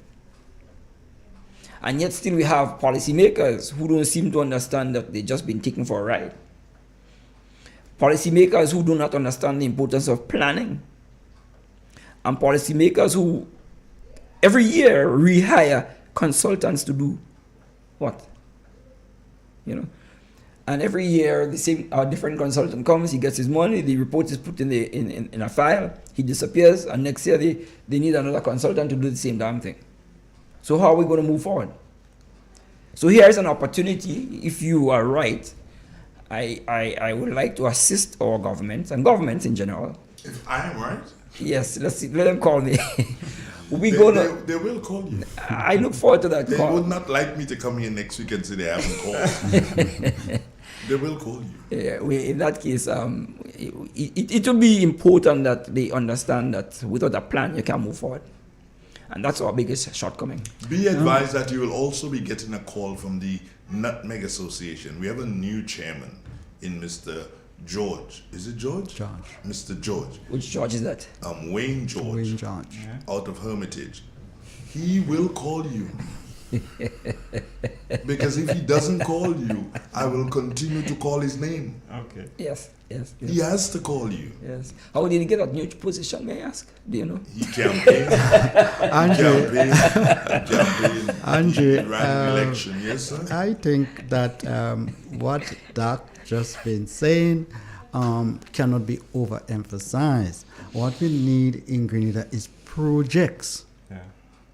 We need sustainable projects. We need to identify the areas where we can grow the crops, and we need to process it, and we need to make it sustainable. It needs to be good for the environment, it needs to be good for people, and it must make economic sense. We are spending money in the wrong places, and we don't have plenty, so we need to be careful. For example, Andre, over the last 5 years or so, we probably spent $5 million on debushing in people's lands. You go in somebody's farm who hasn't cleaned it for umpteen years, and you clean it for them. Well, if they haven't cleaned it for umpteen years, what make you think they'll continue to clean it? You understand what I'm saying, Andre? True. Are you creating a pattern that doesn't make economic sense and for political gains? And I'm not talking politics here, I'm talking about what I'm saying. And I'm saying that that's the wrong approach. For example, and we speak about that 3,000 times for the year already. Andre, for example, Shambo, you would have spent maybe hundreds of thousands of dollars trying to put in equipment and whatever for irrigation, which makes a lot of sense. What are you going to do? You're just going to put water there for people? To do what? What's the situation with the project right now? I don't even want to talk about that yet. No, tell me. What's the project? You're derailing me. Oh. And I'm saying that if you're going to put water there, which is a good thing, what next? Where are the plan? Who guiding? Who setting the policy? Are you leaving farmers on their own to do whatever they want to do? I'm sure that kind of approach is outdated. Okay. Now you can ask me my Where's question. the project? The project? I just see the hardware deteriorating. That's all I've been seeing. The irrigation equipment are being... But isn't the pump in place? Probably, but when you think about the lines and the ponds and everything, that is deteriorating. But didn't they start pumping water already?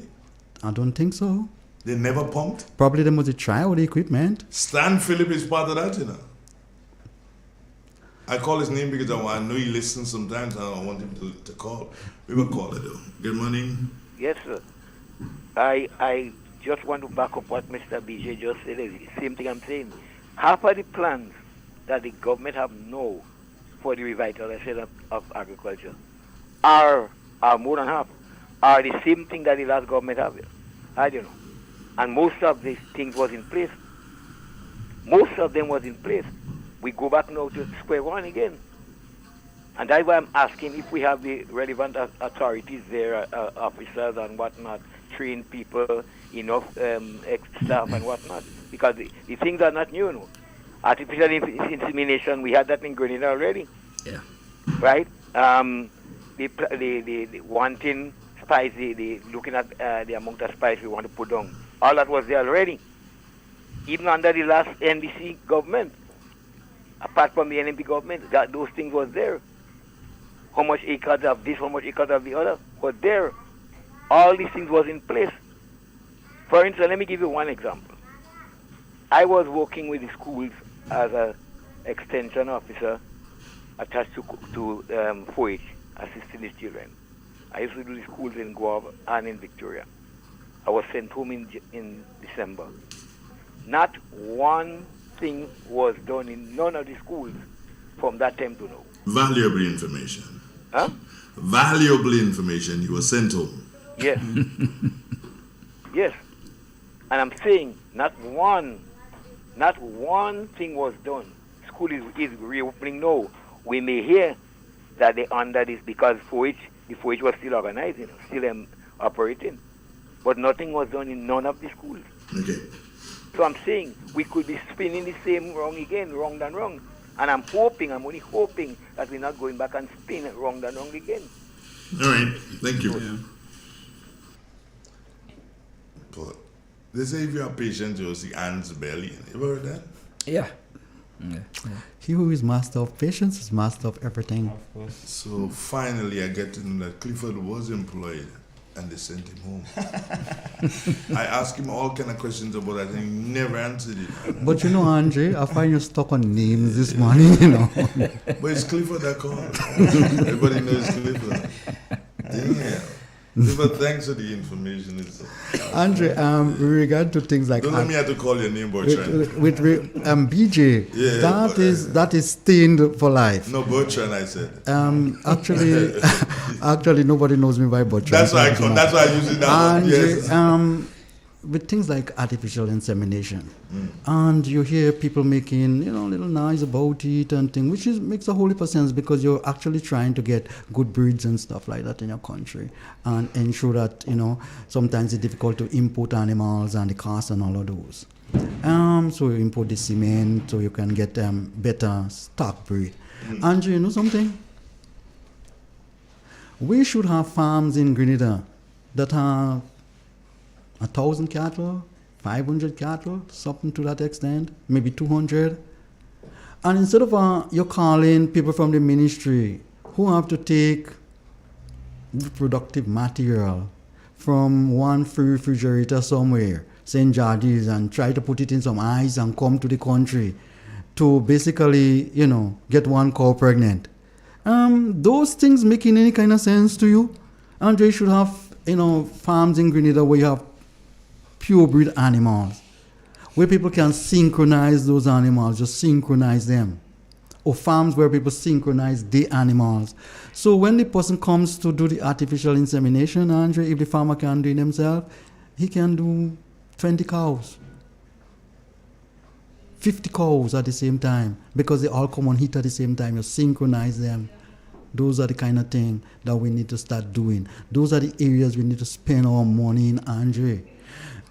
This thing where 2 little farmers doing some cow here and another one doing 3 little sheep from the corner. Brethren, that name is good. That name is cool for a little, village survival. But to make serious money, you have to take a different approach. For example, Andre, why people don't realize that there is something they call economies of scale, and why the politicians and the technocrats don't sit down and basically get the act together and decide, something? Instead of we trying to reach out to everybody, which will happen in the end, you may just have to reach out to a few for the time being. Andre, you need a nucleus before you start expanding outward. You can't expand outward and then come inside. That's busting the balloon. I totally agree. And you know what? Yeah. We have to do something with this agricultural program.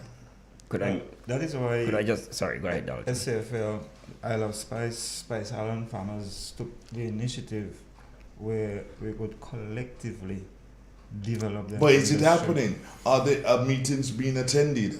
No, the meetings that are attended, the co-farmers that are serious, we know who they are because they come on a regular basis. And in going forward, we tend to do tangible things now. So we have planting material that we will distribute to the farmers, and we want to start our processing, start buying the product from the farmers and start our processing. So we in now trying to locate a structural facility where we will actually start that operation from. Farming is a serious business. As BJO said, the economy of scale. We have to understand the economy of scale and the sustainability of that. And once we start understanding the importance collectively and sustainability in that production, we would start earning the high value for our product. 2 and 3 and 4 here, there, and everywhere, it doesn't make sense. You're going to say something? Yeah, to complement what's been said by BJ and Dalton, I want to suggest publicly that our policymakers use the state-owned farms and focus on those and develop model farming projects on which each estate will be given 3 major crops, short-term crops, to produce consistently for the year, and use that as a model so that other farmers would understand how to sustainable, continuously year-round produce various crops. 1. 2, that same model would serve as a template for pulling people together in cooperatives so that people with adjacent lands could come together to achieve that economy of scale BJ is referring to, such that the inputs would be prorated to achieve that cost efficiency. But more importantly, when you have 10 farmers each producing, working on 2 acres of land individually, the benefits to be achieved from those 10 farmers pulling the estates and resources together would be far greater than the sum of the individual farmers producing on those 2 estates. And that's the pattern that needs to be developed by the government to begin moving agriculture in Grenada in a serious way. As it is, we're not going anywhere in terms of agriculture. We get a lot of lip service to it. We spend millions of dollars in agriculture, and we're not seeing the outcomes. So who makes the money? Because everybody, the consultants. You guys been talking to me all morning long about millions and billions and whatever we spending in agriculture. And yes, I know that the consultants will make a portion, but there's somebody else making the money on this island and on other islands, and it's time to start calling out people. Yes, people need to be held accountable. It's time for whistleblowers. Yeah. I agree, people should be held accountable. But Who's when you don't have the money? when you don't have why do we have a situation that you have some of our extension officers and some of our other technical people within the Ministry for Agriculture, they're the ones who are the biggest farmers. And if they have farms and they're growing, 5,000 heads of cabbage or lettuce or whatever, well, tell me, what time do they have to spend with the farmer? And y'all not calling them out. Well, it's not a matter of no, let me just respond to your point here. It's not so much a matter of calling them out, Andre. The farmers do call them out. The farmers complain all the time. To whom? To various personnel. Oh, please, give me a break. Get a life. Give me their names. Why you bent to names so today? But let me be honest with you. I do not even know who is the extension officer for my area. I have been to the office several times and they always tell me, well, this guy is responsible for my area. But then, who's your I never get a response. I have no idea. Well, Baldwin George, he's acting in my area. So the extension. He's a movie star. Well, that is not his actual area. I think There you go. The guy that is responsible for my area. There you go. He's not around. So he's BJ, who's your extension officer? I don't know. Yeah, it's a serious issue. Call them out. Well, we calling them out, but we don't know individual names. I know, for example, farmers have complained that they see extension officers coming in their sneakers and afraid to go into the bush. Farmers have talked about it. Whereas George Brizan, they said, would come with his boots and walk into the land. And so they're like, George Brizan caused a mistake to take place in agriculture. A number of factors, yes. Kodong not make a plan ban.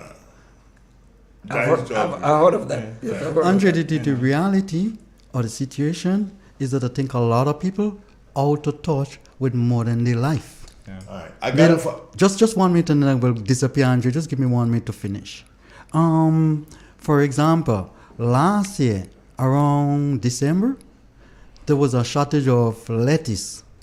I went and cranked up my hydroponic system, planted 20,000 lettuce. I sold 10,000 and had to throw 10,000 lettuce. Why? Because you just can't sell it. The market is just saturated. Yeah. Now you hear the ministry in collaboration with the government is saying, you know something, we're going to get involved in hydroponics on a large scale. We'll get young people involved to do what and to produce what for who. Andre, I'm not saying you shouldn't. I'm saying that we need better planning when it comes to our production. You can't just do it in a haywire way. You'll get people despondent and you'll be wasting money and time. Grenada, have a good day. Take care. I have to leave now. Good, BJ. Have a nice one. Take care, yourself. God bless you. Dr. Antoine, I want to come to you quickly because I need to find out about black turmeric. Yes, I'll yield to Dalton to speak more about the black turmeric. Dalton. Yes, Dalton. He's more the expert on that specific crop. Yes. Good. Yes. Dalton, tell us, black turmeric. Yes. What is that? Black turmeric, well, they have over 110 species of turmeric. Mm-hmm. And black turmeric is actually the head of all turmeric. It is most potent in the compound which is known in turmeric, curcumin. Black turmeric is most potent with that compound. And it is endangered at the moment in India, where it is most used in Asia. But we have it here. And if we understand the importance of that, I mean, everybody knows the sister to the black turmeric, which is the golden one. Mm-hmm. You know, everybody uses it every day. We use it in our oil long. It gives us that nice color. But in the medical aspect of turmeric, the black one is most potent. And like we have no idea locally of that turmeric. It is also called Kali. And Kali meaning black is the word that means black. So we on a drive from the Isle of Spice Farmers Association to sensitize our locals, sensitize the industry of the importance of black turmeric and Where do we have it? You're kidding. It grows wild. Go ahead. It grows wild all over the country here. For some reason, I don't know why we never pay much attention to that plant. But I probably remember seeing it once. Somebody showed it to me. I'm like, okay, really? Okay, I ain't you touching that because I don't know. Yeah. But now you're saying that it is something that should be cherished. Of course, and from the medical aspect. You have it planted on your plant? Yeah, I have it. Just a demonstration, but I'm going into it full time because, my project is Kalinago Farms, the Kalinago village. And in India, it is named after the goddess, the Kali, in the Hindu thing, Kali. And, Kali meaning black. And so Kalinago, Kali as a spice, it's all gel together as one. So, yes, I will be doing it as a major spice. Right. Yeah. You guys have a meeting today? No, we had meeting last week. You had a meeting last week? Yeah. How was it? What was the turnout? Turnout was not great, but the meeting was really good. We have that company was there, a representative from that company they're based in Canada. They have that website that we would link together with the organization to sell our products out there. Matter of fact, they have Grenada coming up in Toronto and Spice Farmers session coming up in Toronto where they would be featuring Grenada spices and herbs in those sessions. And they're working with us to sell our product, to link the farmers here from Isle of Spice Farmers Association to the world. It would be a great linkage, basically. So we are getting there. Doc, what more can we do? I think we have to first focus on trying to build the organization, but more importantly, have a trading depot at which farmers can literally come in, sell their stuff, and people and customers and housewives and restaurants could come and buy material. Coupled with the fact that from that trading point, you could arrange for exporting of materials to customers in Canada, say for example. To which would also be interested, to which would also be involving the value adding. So you're not just exporting the raw material per se, but you are exporting value added products, because at the end of the day, it's a value added product that really brings in the money. And the nutmeg is the best illustration of that. But if we do that for all the other spices that we produce en masse, then the benefits to be achieved by the farmer will be significant, because many of the spices we have are available year-round, right? And if a farmer could sell every 2 weeks or every 4 weeks, let's suppose 200 pounds, 500 pounds of a particular spice, that's additional revenue in his pocket. As it stands, he lives from day to day. He can earn a living. Wayne George, remember that name? I know Wayne George, yes. He will call you. Can I put the turmeric? Yeah. The golden one that we know, yes, gives the oil a nice color. Great. Can I put black turmeric in the oil down? Yes, you should try that. But because of the concentration, you have to just put a little. Because it's blue, eh? It has that. Oh, black and no blue. No. Okay. It has that okay. black and blue color to it. So you don't use it for color per se, but you use it basically for the component of that. So if I'm putting it in oil down, what do I do? Grate it like I grate the golden one? But you have also a paste, and they have methods where they do like a concentrated. Like when you blend. What's it good for? It's good for stomachache. It's good for wounds.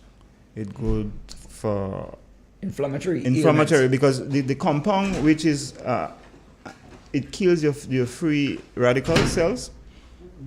That you went with it. Yeah, BJ is signaling for his keys. BJ, we don't have your keys. Yeah. So the curcumin that fights free radicals for anti-inflammatory illnesses. Imagine that black turmeric have that highest percentage of this compound that is researched and known. So those are most of those inflammatory ailments is what black turmeric would be. Is it good for the cold? Yeah, cough. Cough? Yeah. How do you know? Because of the anti-inflammatory benefits that they have in it. Okay. And it is most potent. So imagine that. Doc, are you busy next Thursday? No, I'm not sure. I'll have to check my schedule. Well, See what's up. there's nothing on your calendar. Yeah. I want to see you again next Thursday because I think we need to ramp up. Yeah. Our about discussions. these spices. We could do that. Yeah. So I want to see you next Thursday. Okay. Good? Okay. Yeah. All right. I'll make So an I'll see effort. you guys next Thursday. That's it. Take care. We gotta go. Time's up. Okay, no This problem. is real 91.9. Stay with us, friends. Okay. Yes, agriculture is the number one. Number one, yes, the number one. Oh yes, the number one. It's the number one. Triple N. Informative, entertaining, and first. Every hour on the hour.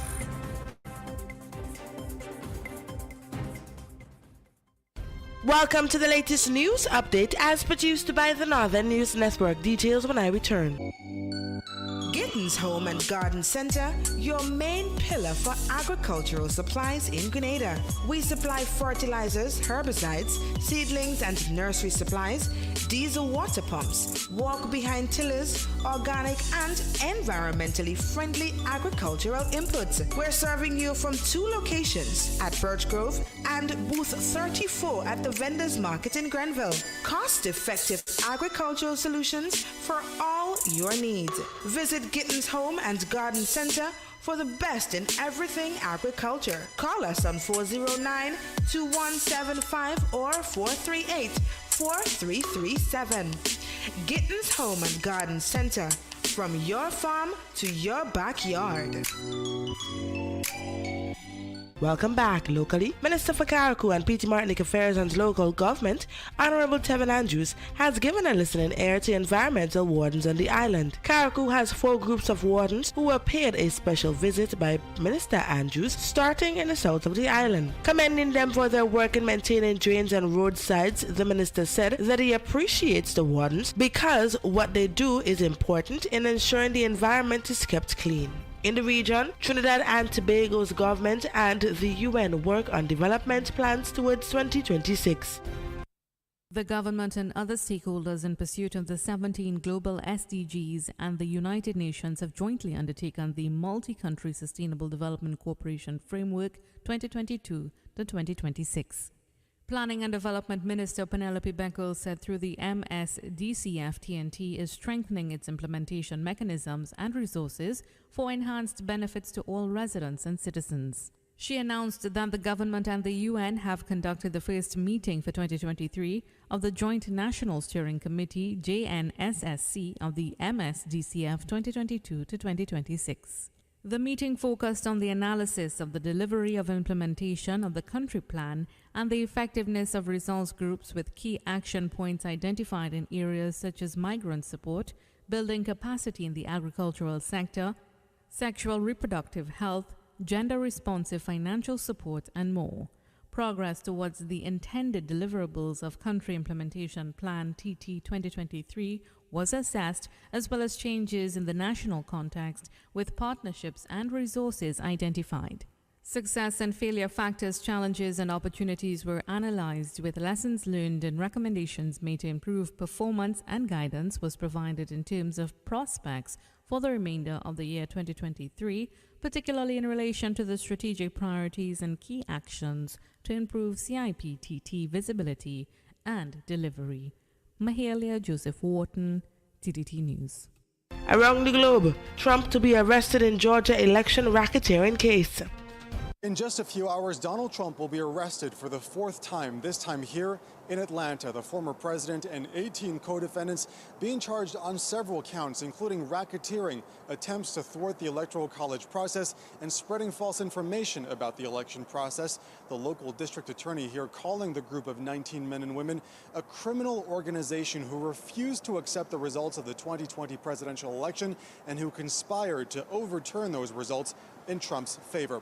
Now, this will be a very difficult case to navigate for the former president for several reasons. First of all, the allegations here are especially severe. Second, this is a state case, not a federal one. So even if Donald Trump is reelected next year, he will not be able to pardon himself.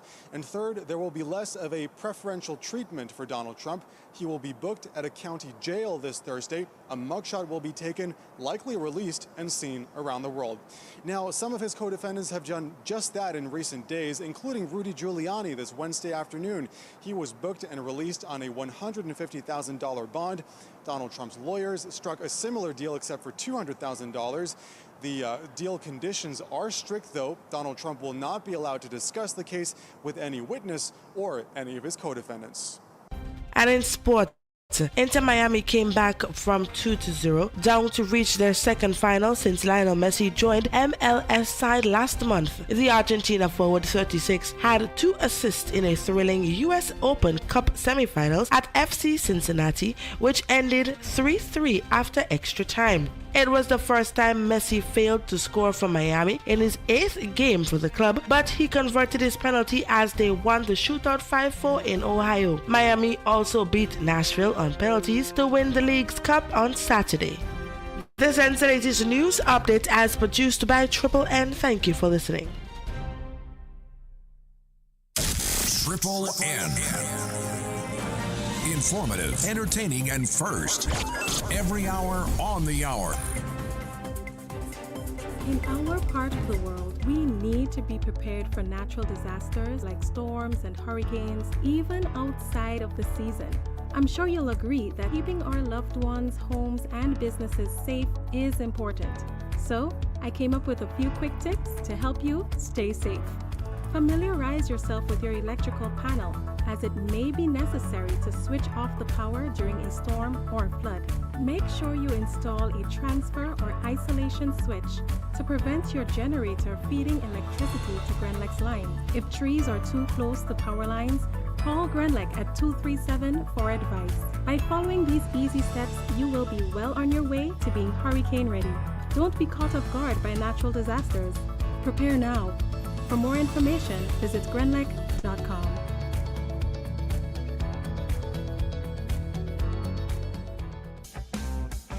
M&M Hardware Limited, Hope St. Andrew and Dusty Highway, St. George. Shop conveniently for all your building materials, including plumbing, electrical, lumber, cement, steel, and much more. We manufacture roofing sheets available in 11 colors, aluminum windows, doors, insect screens, and hurricane shutters. Installation services are available for all our manufactured products. Our opening hours are Monday to Friday, 8 a.m. to 4 p.m., Saturdays, 8 a.m. to 3 p.m. M&M Hardware Limited. Come on in and experience our affordable prices, or call us 444-6757 or 440-6757 Dusty Highway. Email us at info@mahonhardware.com or mnmdusty@mahonhardware.com. M&M Hardware, foundation to roof. Let's build together.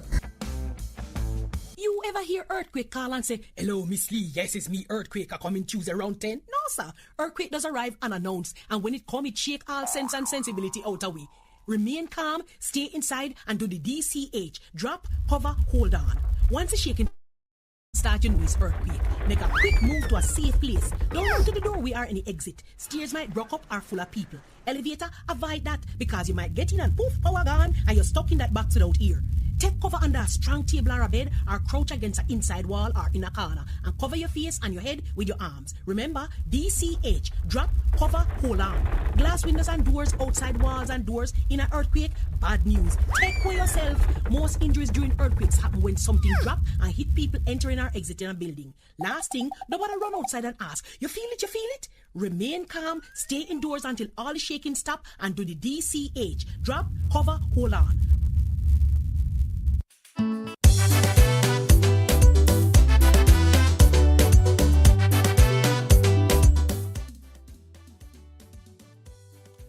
Hello, good morning to all the wonderful listeners of the Real 91.9 FM. And I know by now you heard the intro of that song and you must be feeling it in your spirit. This is the police program.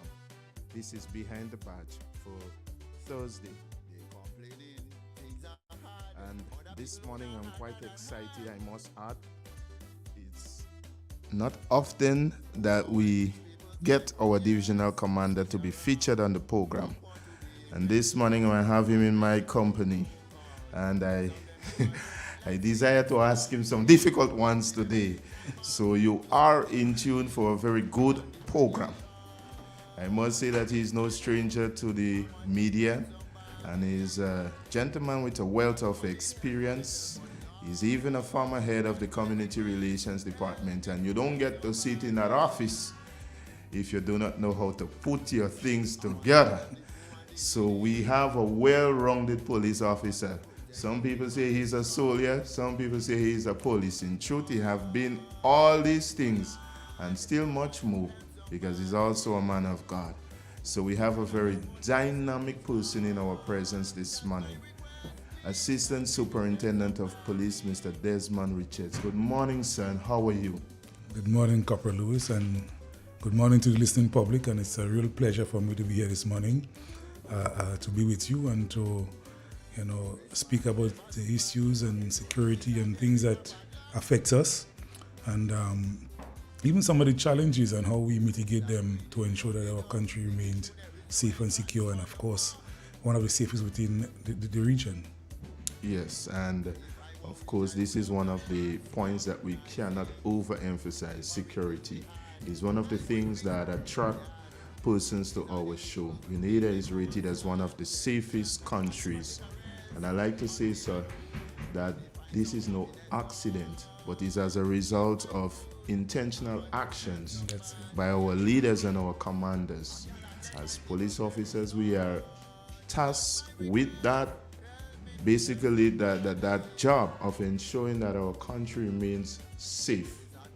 Now, security, safety, that's your background, coming from that SSU element. And I think you understand that to the fullest.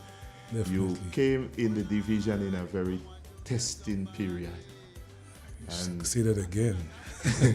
I recall it was just a matter of days and we were going into the fisherman birthday celebrations. And our intelligence was showing that things could get out of hand. Yes, that's true. But under your leadership, sir, we saw something different. What do you think were the ingredients, or what was the end results of us achieving that in spite of what we were hearing and feeling on the ground?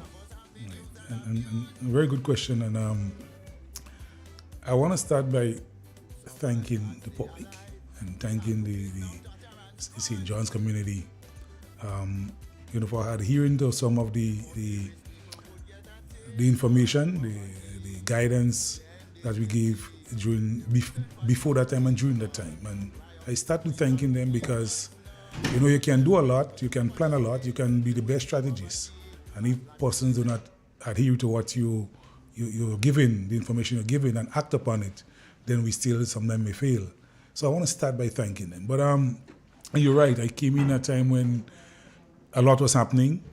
29 June, Senile show right on the heels. And of course, we are aware of the sort of the crime that was happening at the time, and the fear of crime was very, very eminent. In fact, as I traversed through and through the various communities, you would hear people speaking about some of the incidents that are happening, particularly among the youth. And so we had to sit and plan and strategize. How are we going to really impact those minds? And I must say, I cannot say that and just in isolation. I must give the commissioner as well and his executive team kudos for sitting and planning. Mr. Mitchell, who is operations ACP, for sitting and planning, looking at the whole dynamics of crime and the fear of crime and what was happening at the time, and begin to put some mechanism in place, called us in meeting. We had many discussions, and it was for us now to go back to our division and put some teeth to what was said to us. And so in doing that, we started by, you cannot just go on the street. You started by how you influence your own officers, how you get them to buy into what you're selling in terms of security and safety and the reduction of crime and protection of homes and properties. And so we came back and we had meetings ourselves in the stations and among the various station heads and among the officers. And we discussed our jurisdiction, the Western Corridor. And it's a big corridor because we have St. John's, St. Mark's, and St. Patrick's to cover. So it's a massive corridor. And we discussed how we're going to implement some of the plans the commissioner and his team put forward. And I must say that the officers bought into some of these plans. And some of these plans were, one, we must hit the ground. There must be boots on the ground. Not to arrest, not to cause further fear, but to assure the public that we will be there and they can trust us. And so we had many conversations with workshops, we said, through the communities, businesses, giving out pamphlets, helping them understand target hardening, how you secure your place better. And also the blocks. We had to hit the blocks and speak to some of the guys on the blocks and some of the who congregate on the blocks and help them to understand, what crime does to a nation. And so, as I am that, let me just say this. I believe too that the conversation must be broadened. I think we sometimes tell the youth and people on the block, don't commit crime and this and that would happen. But I think we doesn't help them understand the greater impact, the economic impact, so to speak. And so that is some of the strategies that was employed. We help persons to understand how crime impact you, not just somebody might be killed or maybe harmed, but how we impact you on a economic and a national level. And on that note, some of the sentiments that we've been getting from the ground. You have villages that in the past had a reputation for being a hotbed for violent incidences. And then you have residents in those villages, they are stepping up and say, officer, we want to have fun. We want a crime-free environment. And as you said earlier, sir, it's always a wonderful thing when the messaging and whatever you're selling can be bought by the people who you are selling it to. You see, the public, you can't have the public looking at as the police against the public. We're all in this together. One of the strategies that we employed as well is helping communities to understand, the groups that we met to understand, that the greater aspect of policing lies with them. For example, if a community does not want a particular crime and the community stands up against it, the criminal elements will shift because they realize it's not just the police are coming, your community doesn't want it. The other thing that was key for us is that we had to find out and recognize who are the influential persons within the community. Because you don't just want to go as a police, you want to go as a team, whether you're a group, a social group, some influential person in the community, and have that conversation and sit with those persons who, for one reason or the other, we don't always know why they end up doing what they're doing, and that's another conversation. But it is not about judging them. It's not about condemning them. Some of them already feel condemned. They already feel judged. They already feel isolated. It's how do you embrace them and get them into the conversation and not giving them all the answers too, because sometimes they have answers, but giving them a voice to speak and to hear them, literally listen to them, not just talk, listen to them and hear what they say, and then use the strategy where we work together so that they will come up with solutions as well as to how this problem can be solved. I think that was one of the key. That is a key. That was one of the keys, and I believe that's where the conversation must be by many of us that are approaching, those side of environments. I recall on one occasion I was walking in the streets, and then I look and I saw you, and then I look and I saw a commissioner next to you. Yeah. And this is something that we have been noticing, that when there is any significant activity within the division, there is the presence of high leadership within that division, standing shoulder to shoulder and toe to toe with the men and the women that are tasked with, on a day-to-day basis, of carrying out that direct contact with the public. And you're so right about that, because nothing motivates your juniors more than when they see the senior officers with them. It is one thing to always push people in the fire, but it's another thing to walk through the fire with them and give them the assurance, like the Bible says, when you go through the fire, I will be with you. When you go through the flood, I will be with you. And the fire would not consume you or burn you, neither the water drown you. It's a great thing, and we must applaud the commission. The commissioner has been patrolling the entire nation for himself, and we must applaud him and the executive. You even see during the carnival, you would have had, and I think that's the first time we would have had that in the history of, well, since I've been in the police 30-something years, where even the ACPs were divided into one man in the Western, come to just help us man the Western Division, the Eastern Division, and you had two to do Central, North and Central South. And that in itself was a plus for us and for the force, and kudos to our leaders at this, for that initiative. About being in offices, whenever a man takes an office, there is that direct pressure upon the individual in he having a desire to perform. And there is also that outside expectations. And sometimes we stay on the side and we say, we want to see if that man have it. This is something that we express. And then we judge not so much by everything that you say, but we look at the action. And within the Western Division, I can say to you that people are saying that they feel a lot safer with what is taking place. I know earlier on that we had some constraints with transportation and personnel, and we have noticed that in the past few months we have seen additions in all those areas. And it also says to me as a junior officer that my officer over me is listening to the cries.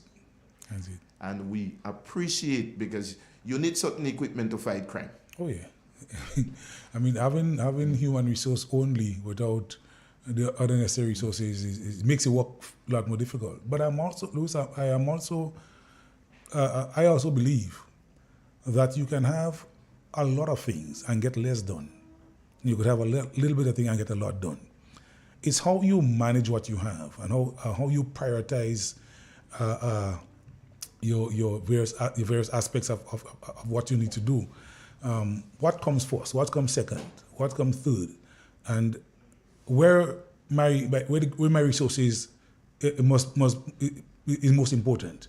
And then again, as I said earlier, it boils down to how you motivate your men, and not just saying do this, do that. And we always say the force, the name should be changed to the Royal Grenadier Police Service rather than force. And sometimes it's really forcing. But how do you? Even with that, how do you get into the minds of your subordinates? Not, as I said, to drive them as slaves, but how you work with them. And so they have the buy-in, you have the buy-in. They understand crime, even as a police, crime affect you in one way or the other.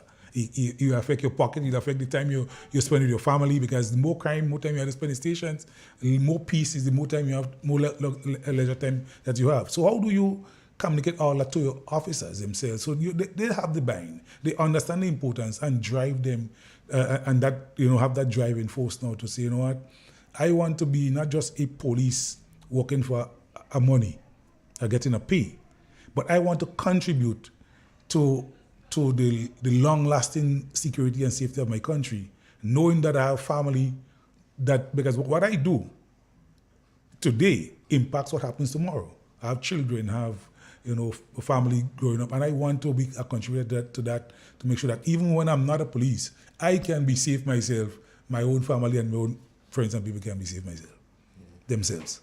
Yes, and I must say that I have been noticing under your leadership that thrust to form closer relations with the public. Oh, yeah. And I want to highlight the incident that we had where the young man lost his life in St. Patrick. And what we notice, and I'm speaking from the perspective of being also a resident of St. Patrick's and a police officer, what we noticed was that there was a partnership between the police and the community. in approaching that issue and understanding all its complexities and trying to arrive at a solution. I know you come from the community relations background, so I understand that thrust and that importance of working with public. Even not coming there, I just love people. I don't judge, I don't criticize. I mean, except it's constructive. I don't, label people. I don't know, as I said before, where you came from. But I believe part of my role as a human being, not just as a police officer, is to be able to advance and help advance life and purpose and people fulfilling their purpose. And so I told somebody something recently. I said, you can't do me anything for me to hate you because I don't have that in me. But I believe that too. So the whole trust is that how can I make a difference, a positive difference in lives and help persons see the future. Because let's be honest, our youth get up, they see things on TV, they try to practice what they see, they are influenced by different, whether it's the home you grew up in or the group that you socialize with. And sometimes the consequences, the far-reaching consequences, the future consequences is oblivious to them. And so when we have this conversation, those are the things we allow them. So we allow them to speak, and then they say, well, what do you think your life will be 10 years from now, 15 years? I remember doing a program in the prison with the murderers, the rapists and what have you. It's a tremendous program. And I asked the question, because I'm ready to call some names, some big names that were there. But I asked the question, you might be bad, you get people to be afraid of you. But God allow you to live 70 years, 80 years, you get old now, you're feeble, you don't have that strength again. But you might have done my father something, I'm the youth growing up. And I decide no, you're not a bad generation, I'm coming at you. What is going to happen? And the entire Lord got quiet. Because there are things we don't think about. In the moment, there are anger issues, there are emotional issues and that are managed, and maybe, as I said before, we grew up, and so there's a lot, and I believe there's a lot we can do to help. But Louis, let me hasten to say as well, those conversations, those come together, must not just be when a crime occurs, or when carnival is coming, or some, as you already said, or some big event. It has to be ongoing collaboration, ongoing building that trust, building that relationship in people. And as I said before, our mandate and my one of my visions for us on the Western Corridor, and I would have done that with most of the mass band groups that I spoke with, the organizers that I spoke with, and I said to them, while we're having this conversation about Carnival, but understand we'll have further conversations after Carnival, because we want to build that rapport outside of those events, so that even when those things come, we have that bond, we understand each other. In fact, only yesterday in Commissioner's executive meeting with officers, we were sharing that one of the things that I hope to do, and when we sit to speak with them, is that we look at the events that you have, we look at the events that you're coming, and what kind of standard, what kind of protocols you can set to ensure that person understand, if I'm going to have a man have a band, have a show, what is the expectation? Not just the fun is, the money and the fun is okay, but what do I want out of that in terms of crime and security and safety? Do I want my show to have 3 harm offenses, maybe a maiming, a murder, and then next time we wonder if I must give you permission because that show it looks as if it's a show that allow for this kind of thing. And I must say that as well as this.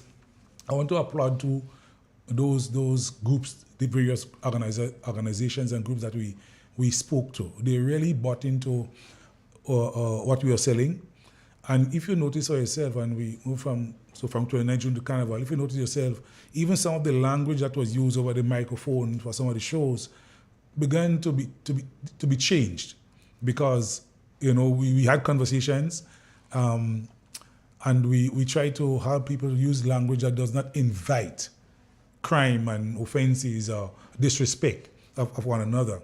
And I must again say thank you and applaud all who have listened and go and take on board those things. This is one of the great takeaways, and a lot of persons will reference that you actually had the DJ speaking anti-crime messaging. That's it. That's it.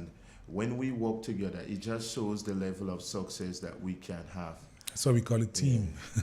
And I even noticed too, sir, that there was a combined effort in terms of how we looked at policing the division.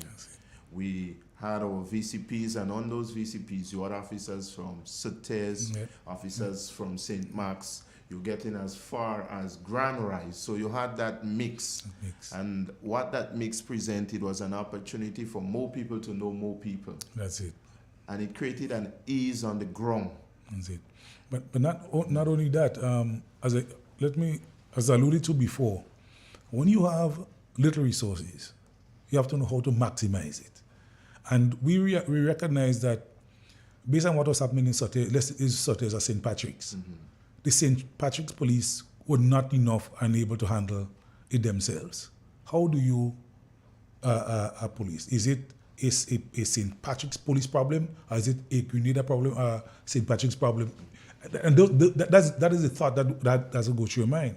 And realizing the inadequacies in most of our stations, and in particular, if you recognize this year, we had challenges, and we had, apart from the view of crime in the initial aspect, you had loads of visitors coming in.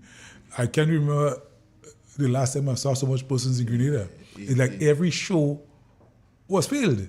And so what we did was sat down and realized, okay, we want to make sure that the vision, the mission of the force and of the Commissioner of Police is achieved. The mission that the Western Division Police in District has is achieved.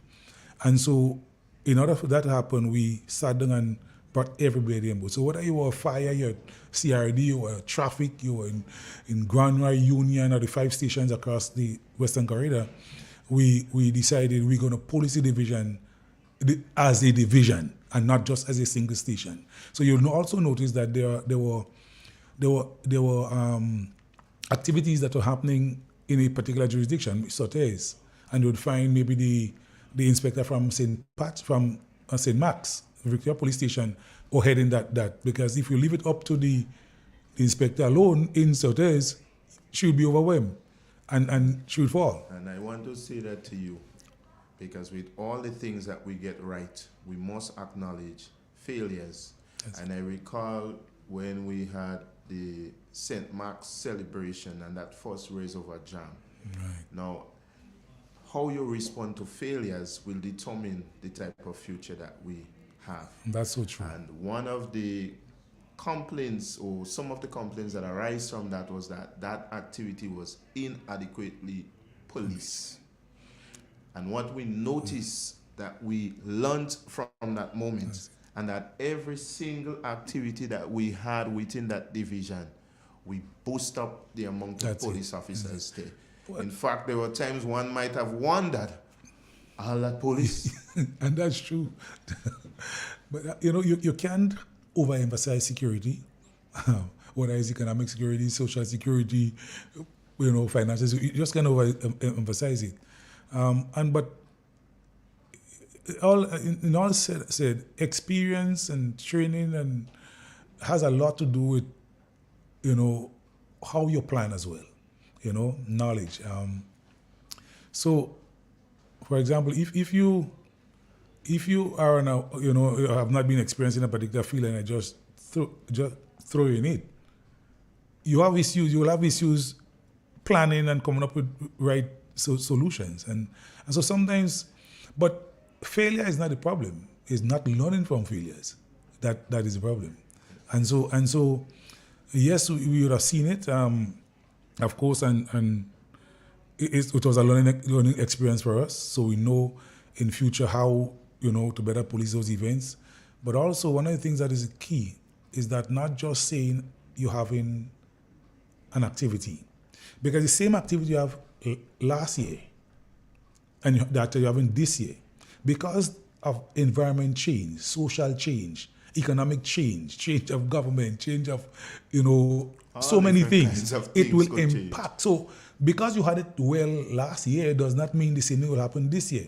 So you have to take into consideration your present standing, social standing, I say environmental standing, whatever it is, before you and so based, for example, where the year started, where we were having some issues with crime, a little crime here and there, that too had to come into play because you realizing now it's not just cutlasses and knives, but there are some guns involved. And so the whole, your frame of thought as to the resources you put into a particular event have to be considered.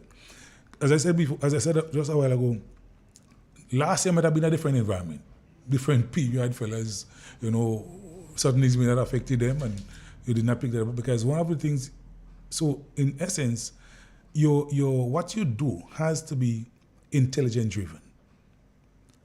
I remember one of the groups we spoke to, they were behaving kind of naughty, so I came in to speak with them, and I just simply said to them, I said, we had this activity, the same reservoir, we had some guns fired. I said, but we are not trying to stop your event. We are trying to make sure that what happened before does not happen again. So while you're looking at the money and the jump up, and I ask the question, I say, what if we say, okay, go ahead, without taking those things into consideration, but this time, it is your child that gets shot, or chopped, or lose a hand, or something, lose an eye.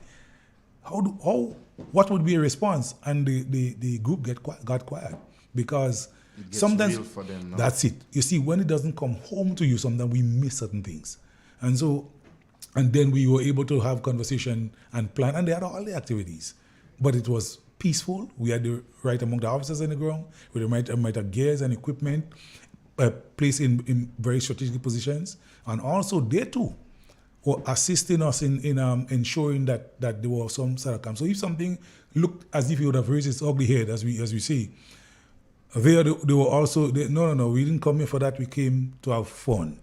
And if you don't have, if one of the MC, I remember saying to one of the groups, if I just smell or hear anything, we're going to shut the music and go home. And so, let me just add to this. In Dominica, I believe, they have a good system. In fact, whenever the DJ or whoever is playing, if they see something that the police didn't even see, they stop the music. They call for help, and they will tell the people, if this happens, we will not be able to play. So that helps persons to behave themselves. And so, I mean, I feel proud, and all officers would be proud, having, had a successful, from 20th Junior right up to the end of Carnival. It was a lot of hard work. There was a lot of times officers could not go home, sleepless nights. I had to abandon my children, even as a division officer myself, for some days. But at the end of the day, sacrifice is what makes things change and better, and that we can live in a more peaceful environment. And so the sacrifice was well worth it. Yes, and I have to concur with you and that. And from the conversation that we've been having so far, in case you're just tuning in, you're tuning in to Behind the Badge. I'm your host, Corporal Louis, attached to Community Relations Department, Western Division. And my guest this morning is Assistant Superintendent of Police, Mr. Desmond Richards, and he took over the division at a very crucial time. And from our conversation this morning, we are seeing that the police alone would not achieve policing the Western Division. We are seeing that when we cooperate and you have that partnership between the police and the community, we get better results. We get faster results. We get the type of results that we can be proud of. Because as a division, when we have big activities and at the end of the activities there is little or no violence, I think we all can take our hats off and take that bow and know that as a people that we are responsible. That's it. And that is one of the messages that has been coming forth to our conversation thus far. We have had a successful carnival. Nothing can take away that. We have had to implement a number of strategies in order to have that success. I remember a superintendent once said that, when you get results in the police force, it's not as a result of an accident here. Somebody had to walk. Somebody had to walk. And that's the truth. Long hours sometimes. That's the truth. Sacrifice sometimes. Sacrifice. Leaving the family sometimes. For we to achieve that overall purpose of peace and tranquility within our society. And taking into consideration that we are human beings too, and the same problem the society we have it. but it takes a lot to put yours aside sometimes for the greater good, but it's what we signed up to. I feel very, very proud doing it. And serving, I love to serve, and I really believe that the commissioner and his executive is doing a good job, and they are as we said earlier on, they are not only calling us in meetings and download what needs to be done, but they as well in all the busy schedule find time to put the hand in. I think that is one of the period where, in terms of that direct contact between the executive and your departments, I want to believe that is one of the best period for us. And I think listen, it's well thought out. It's a time when it's needed. As I said before, with our depleted human resource, where we sometimes officers have to be double up and so often at times now. It is critical. Leadership is not just sitting in an office and giving instructions. Leadership is more than that. It's one thing to go in a place and say, I'm in charge. But after you leave, what have you left? Or while you are there, what have you motivated? What have you achieved? And it should not also be a selfish thing. If I am growing and I want good, I must want it for everybody. And so even the way we assist officers to develop their own knowledge. See, sometimes we tend to, and it's a kind of society, we tend to criticize more than we give credit. I don't criticize. If you do something that I believe it was an error, I would call you and ask you some questions. What you think? What? And I will also ask you, what you think you could have done that better? But point you. So, and I think when officers realize you are interested in them and their own self-development, in the same way, when you go on the block, I mean, I go on blocks all the time, and sometimes they call me nice police, and sometimes I say, but if I have to arrest you, I'll arrest you, But when you go on the block, it's not about condemning. It's about finding solutions, having a nice chat. I remember one time I sat in a particular block in Granans. I went there and almost all the guys left. And I didn't think you will mind me calling me Otto. That's one in Victoria now. He was in Saigon in Granans, Sugar Mill long day. And he stayed. And I simply said to them, I said, hold on guys, I did not come as a personal, I just came to have a chat. And everybody came, and we had, I learned things from those guys that day. It was amazing. It's amazing. Guys open up. And when they began to share with me some of their plights, I was broken myself, and I realized, well, sometimes we see fellas selling drugs and we see they're doing this and doing that, but we don't know the background to it.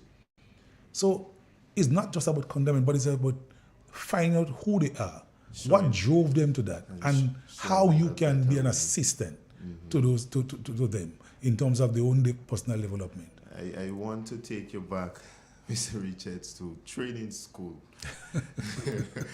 And that was one of my commanders at training school. So he basically trained me. And I remember as a young man there, I had my issues with the drills. And I think everybody know that. And I remember a time there was an officer that gave me a punishment, and I went out and had to deal with an activity. And when I came back, he taught something new. And then he chose to punish me for the new things. And I remember you intervening on my behalf there, and you said, you don't do that. Because if you did not give him an opportunity to learn, there's no way that he can demonstrate that. And that's the truth. And you see that incident, it puts you in a special place. I also remember, because I had my little issues, I'm glad the fact that you were speaking about your work with difficult communities and persons that are challenged, because I came from that type of an environment. And I remember I had another incident in training school, and everybody was saying that they're making me go. And I remember walking into the room, and you were there, right there with me. And everybody in the barracks told me, they're going to make you go today. So I was prepared for them to send me home. But when I reached inside of there, I felt that I should explain myself. And I was given that opportunity to explain myself. And so what you're saying this morning is resonating with me. It is resonating with the community out there, with persons that people will naturally say that they're negative and all these things. But when we positively engage them, listen to their story, and show them that in spite of your circumstances, look, you can still be better.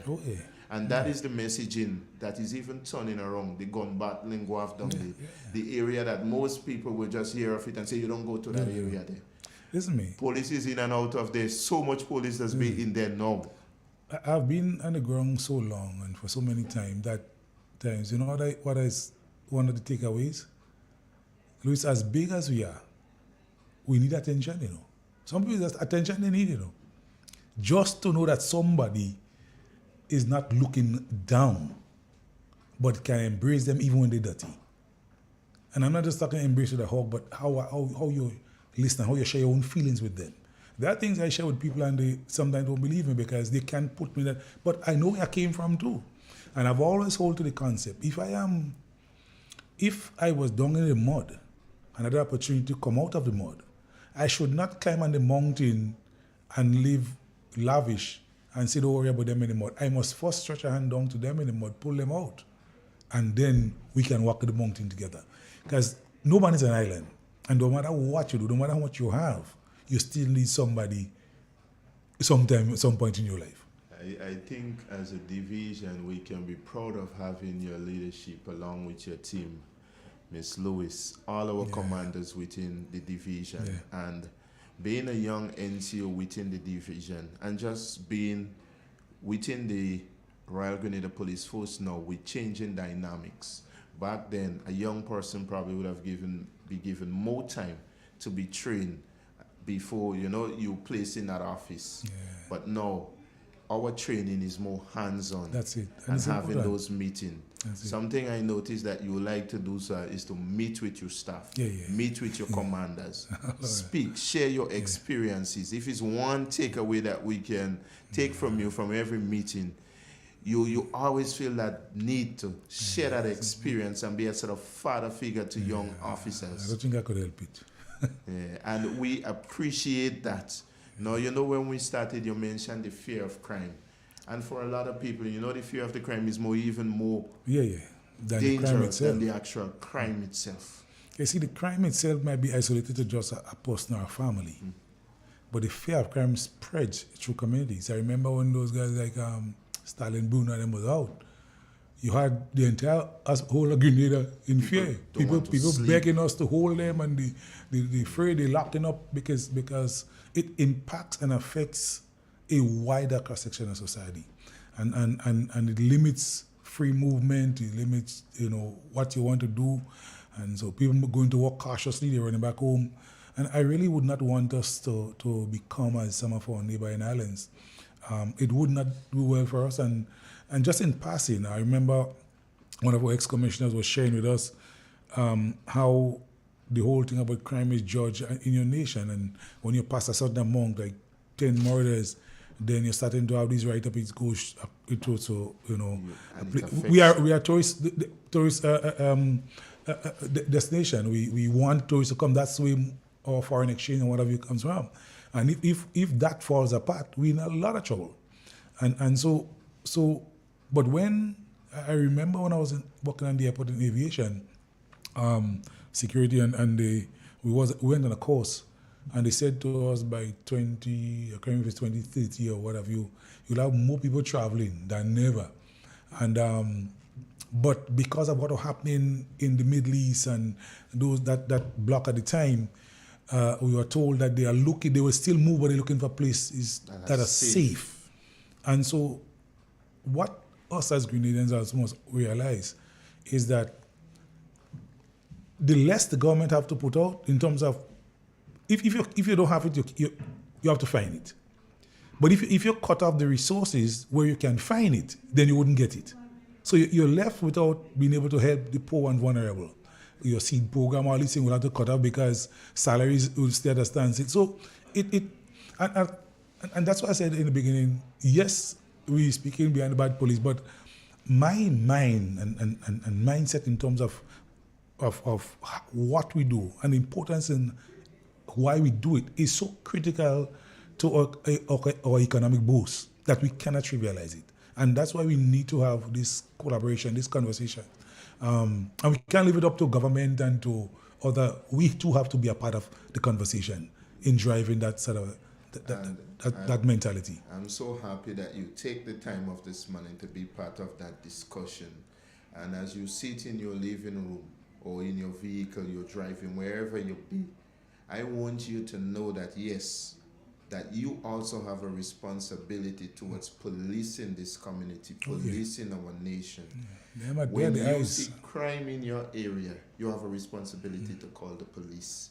You know, when we look, you mentioned neighboring countries, and if it's one of the distinctive features that separate us from a lot of countries is the fact that we still have that close cooperation with the public. That's it. Community policing have been key to our success and still is key today.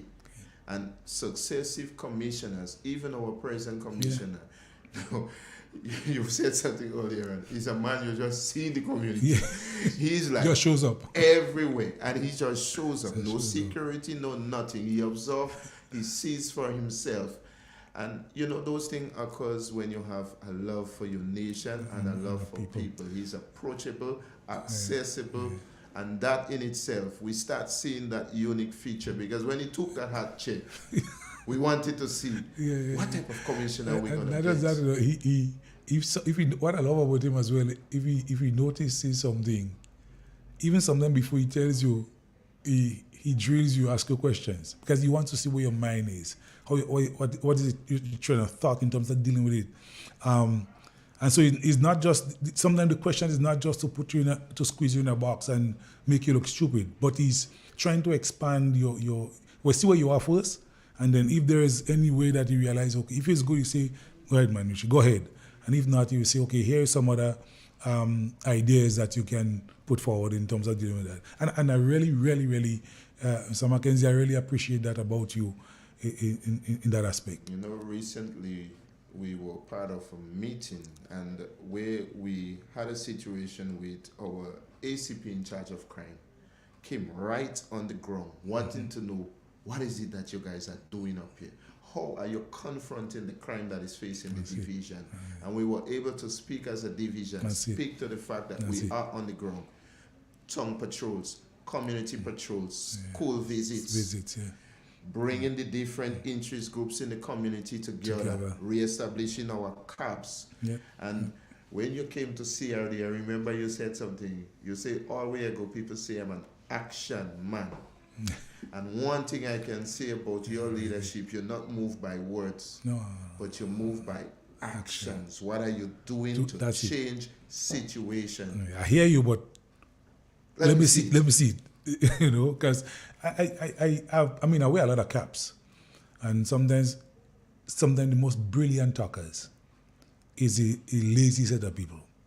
They will woo you with words, but when it comes to actualizing the thing, you know, they are asleep. But words alone don't move mountains. You have to put action. You have to put even action. the good book, the Bible tells you, faith without works is dead. Is dead. And yes, I hear you. Yes, I believe you. But as I said, words does not change a thing like that. It's how you act upon those words. And so I like to see, bring the ideas, bring the solutions, and don't come and tell me, do not just come and say, sir, this problem. I hear the problem. Give me some solution. Give me some recommendations. I find you're listening to my conversation in my house. Because I was saying to my wife this morning, when people come to you with just complaint, they make you weak. But when they come with solution to the complaint, iron strengthens the iron. We know we have issues. We know we have concerns. But what are your ideas? What are your plans? We had a successful carnival season because we implement strategies. Basically, we are going back to school. And I know from your days in CRD, your trust for that school and interacting with the youths and everything there. and you are in a new division right now. Not new to the division, because just like me, I think we come, we go, but you are back here. And if it's one of the things that we can speak to under Mr. Bascom's leadership, he believe in that school visit. You have to start, I can't forgive him, but I can not mention the Bible, bend the child is young. I mean, train the child in the way he should grow. If we don't get into the minds and into the heads of the young people and train that mind now, when they become adult like you and I, it's like cocaine. They are chronic in certain things. It's not easy to change again. But to be honest with you, I believe in us. I believe we have the skill set. I believe we have the knowledge. I believe we have people with the right attitude. Listen to me. You would never find an organization at home where everybody's on the same page. That's an impossibility. That's an impossibility. But generally, I think we are in a good place in terms of how we reset our minds, how we recalibrate, how we realize, listen to me, I might be a police, but I am part of the community. Listen to me, there are some things you can't exclude yourself from. You are part of the community. You could put on that blue or that khaki. At the end of the day, you are part of the community and you have families in the community. And I think with all the successes that we have had in that period, people are going to look and they're going to judge this period from now to Christmas, and they're going to look to see if they're going to be letting off of the gas or whether we're going to take things to another level. Mr. Richards, I was very, very proud to have you here on the program this morning to speak. I know we said that we're going to talk a lot of carnival, but instead we talk policing in a broad spectrum, how we police the division, how we arrive at the success that we have. And the main takeaway from our conversation this morning is that you need to work with the public to achieve the level of success. And policing is not in a bubble. Nope. You cannot police in a bubble. On this note, we thank every commander within the division, every supervisor, every constable, every rural constable, the auxiliary staff. Without you, we could not have achieved those levels of success. And the RGPF on a whole, because you had persons coming from other division to augment us to assist in the and policing as this well. is one of the things, when you look at the division, wherever there is any activity that's going to involve a large gathering of police or people, we police as one force. As a force, not that's no it. station, That's it. not no division, It is but key. we police as a force. We thank our commissioner and his team. I want to just leave you, members of the public, I want to make that point before we go. We speak about that gun and the guns and the gun-related crimes that are taking place. And crime has a face, crime has legs, crime has hand, crime has mouth.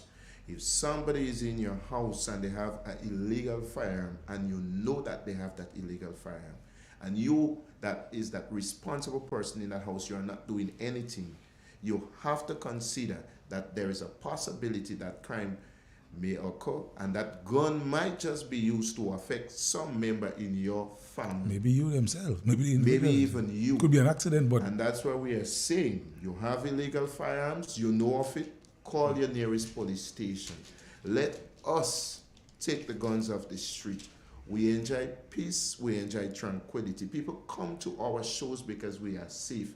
They come in troves, they come in large numbers.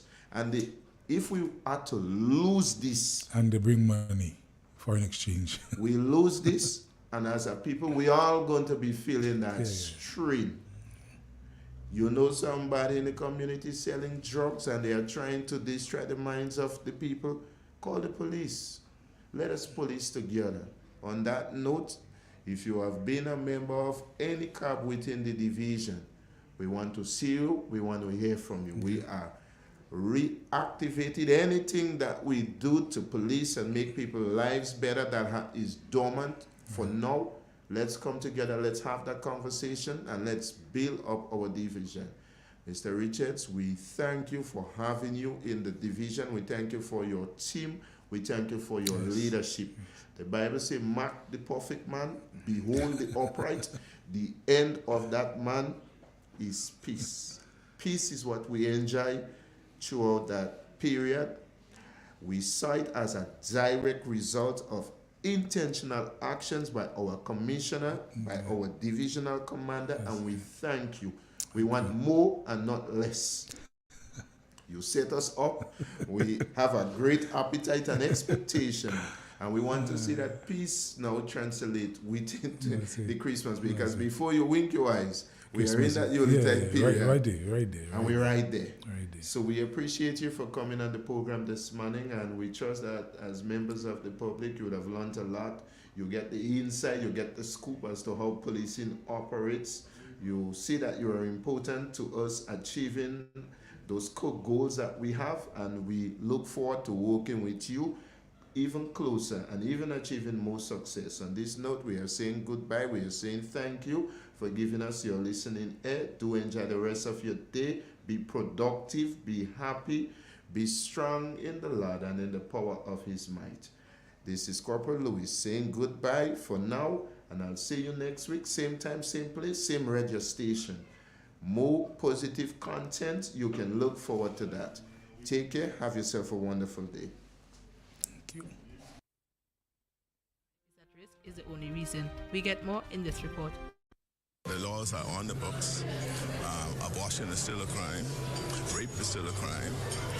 And carrying very hefty penalties. Prime Minister, the Honorable Philip Davis, making it clear that abortion is not legal in the country. And while this might be the case, the Prime Minister is of the view that unfortunate circumstances in today's society, where some of the most heinous crimes are now being committed, might dictate a review of the law. And even if the law is amended, he believes it still comes down to a personal decision, one he advises should be made in consultation with the medical doctor. Now, abortions has always been a polarizing issue in the Bahamas. However, statistics show that termination of pregnancies happens daily for one reason or the other. Some Bahamians, though, argue that the conversation should be revisited and laws amended to reflect the views of a modern society. The church is divided on the issue. On one side, the Christian Council opposes any form of abortion. According to the Bahamas Penal Code, Article 315, quote, whoever intentionally and unlawfully causes abortion or miscarriage shall be liable to imprisonment for 10 years. For the Bahamas Tonight, I'm Lloyd Allen. Makushla. Around the globe, a deal to expand the BRICS group of developing nations appeared stuck in 11th hour negotiations at a leaders' summit. Here are the details. A deal to expand BRICS appeared stuck in 11th hour negotiations on Wednesday. South Africa earlier had said the group of developing countries had agreed to a mechanism for new members, paving the way for dozens of nations to sign up. But a BRICS member country official told Reuters the leaders had not yet signed a finalized admission framework. If an agreement is reached, it could help lend clout to the group, which includes Brazil, Russia, India, China, and South Africa, as it seeks to create a viable counterweight to the West. More than 40 countries have expressed interest in joining BRICS, say South African officials. 22 have formally asked to be admitted. They represent a disparate pool of potential candidates from Iran to Argentina. Enlarging the group was top of the agenda at a summit of BRICS leaders in South Africa. Earlier in the day, Chinese President Xi Jinping called for an accelerated process. We need to use the BRICS Plus cooperation well and accelerate the expansion process. Let more countries join the BRICS family, pool wisdom, and gather strength to make global governance more fair and reasonable. While all BRICS members had publicly expressed support for growing the bloc, there had been divisions among the leaders about how much and how quickly. The group's members have economies that are vastly different in scale and governments that seem to have few foreign policy goals in common. More details on the framework would be given before the summit concludes on Thursday, South Africa said. And in sports, Jamaica Talawahs continued their unbeaten start to the 2023 Republic Bank Caribbean Premier League with an 8-wicket win over the St. Kitts and Nevis Patriots on Wednesday night. The Jamaican franchise won the toss and chose to field first, with a superb 4-wicket haul from Salmon helping them restrict the St. Kitts and Patriots to 156 for 9 after 20 overs. The Talawahs managed to chase down the target in 16.3 overs. Captain Brandon King producing a magnificent innings of 67 to continue the defending champions' great start to the season. This ends the latest bit of news. Thank you for listening. Triple N. Informative, entertaining, and first. Every hour on the hour.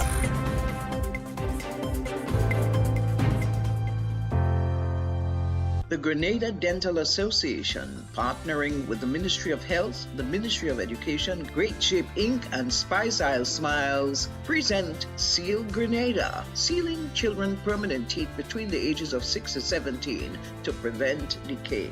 A quick, easy, and painless procedure that can eliminate the need for expensive dental treatments. Seal the teeth today, prevent decay tomorrow. Seal Grenada will be launched in St. David this year from August the 28th to September the 1st. Protecting the molars of all our children is important. Parents, please take advantage of this effective preventative dental treatment. Seal Grenada will be at the current government school in St. David from August the 28th to September the 1st. Remember, seal the teeth today, prevent decay tomorrow. Do you know that you can lower your electricity bill by using energy-saving bulbs? CFLs and LEDs use up to 75% less energy than your traditional bulbs, and they even last 10 to 25 times longer. Over time, consider switching to more energy-efficient CFLs and LEDs, which can help lower your electricity bill. As an individual consumer, I cannot impact global fuel prices. However, I can ease the burden of rising fuel rates by using energy-saving bulbs. What can you do? Why pay full price for your mobile when you can pay half? Just bundle your home internet and mobile services with Blow and save 50% on your mobile bill. That's money in your pocket every month. Plus, now you get free YouTube and WhatsApp data. And you can share your plan with up to 3 other numbers. Upgrade now and get a free smartphone. Switch and keep your number. Learn more at discoverblow.co. Maya's Collection, located on Main Street, Satire, St. Patrick, announces its back-to-school promotion. Available are uniforms for MacDonald College, St. Mark's Secondary, Montrose SDA Comprehensive, St. Joseph Convent Grenville, and some uniforms for primary and pre-primary schools in St. Patrick. Check out Maya's today for all your school accessories, shirts, belts, socks, notebooks, and much more. Also in stock is a wide variety of household items. We are opened Monday to Saturdays from 9 a.m. to 5 p.m. and later for your convenience. We accept government and Grand Coda vouchers. Call Maya today on 449-6197. A warm welcome awaits you. The Grenville Cooperative Credit Union, the credit union of Grenville, takes you where you want to be. Feel secure with the Credit Union of Grenville, taking care of all your financial needs, including savings, loans, mortgages, and sound financial advice. Serving you with branches on Jubilee Street in Grenville, Lucas Street in St. George's, and coming soon, our Grandstand sub-office. Call us on 442-8602 or visit one of our offices. With Grenville Cooperative Credit Union, your financial security is guaranteed. All the soca hits all day, every day on Real FM.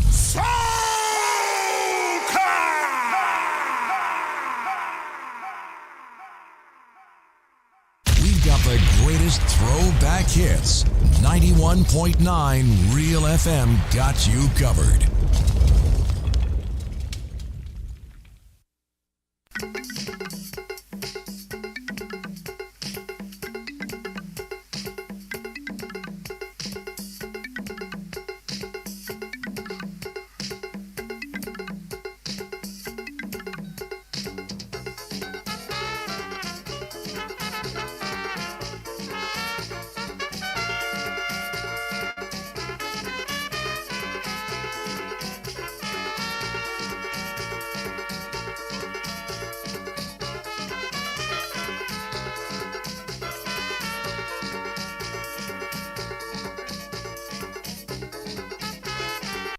The greatest throwback hits.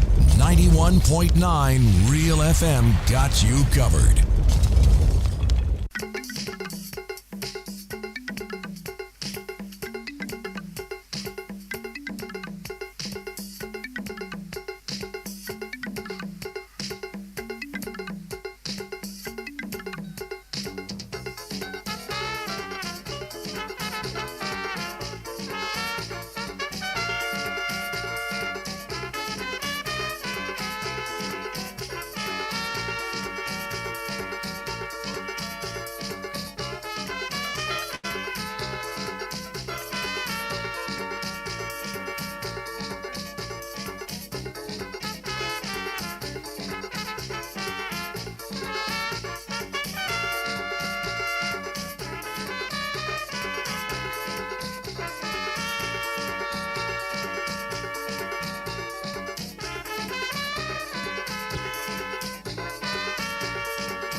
Oh, what a grand celebration. It's festival in Spice Island. People from almost every nation coming down to join the fun. With so much action and attraction, something in store for everyone. Don't mind where you come from, there's no segregation. You're all welcome to a festival. People booking flights since January. They don't want to miss this opportunity. Bridgeport, we festival is what they love so. We festival and we calypso. We festival tougher than the rest. We festival got to be the best. In the room, let me shake my body. I wanna get down and be a bossy. I'm feeling the soca vibration, and I want to jump with you and you and you.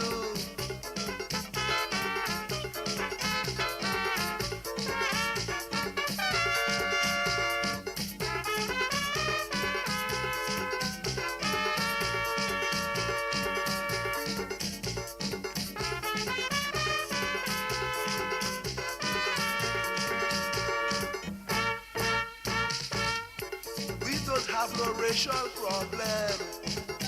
It's just a democratic system. Our location is next to heaven. You're bound to want to come again. You don't have to worry about calamity. We've got peace, love and security. If you're in a quandary and you want to feel free, don't worry, we'll make you happy. Local calypsos to make you perspire. Can't afford to miss Sunday night's march grab at all. We festival, really standing tall. We festival, it will never fall. We festival, it's a lot of fun. We festival, it's second to none. In the room, let me shake my body. I wanna get down and be a bossy. I'm feeling the soca vibration, and I want to jump. Well, yeah.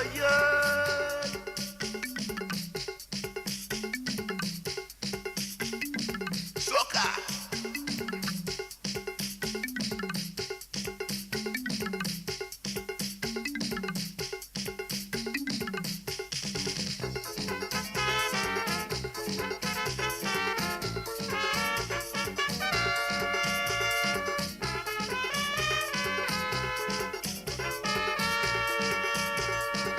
Walk it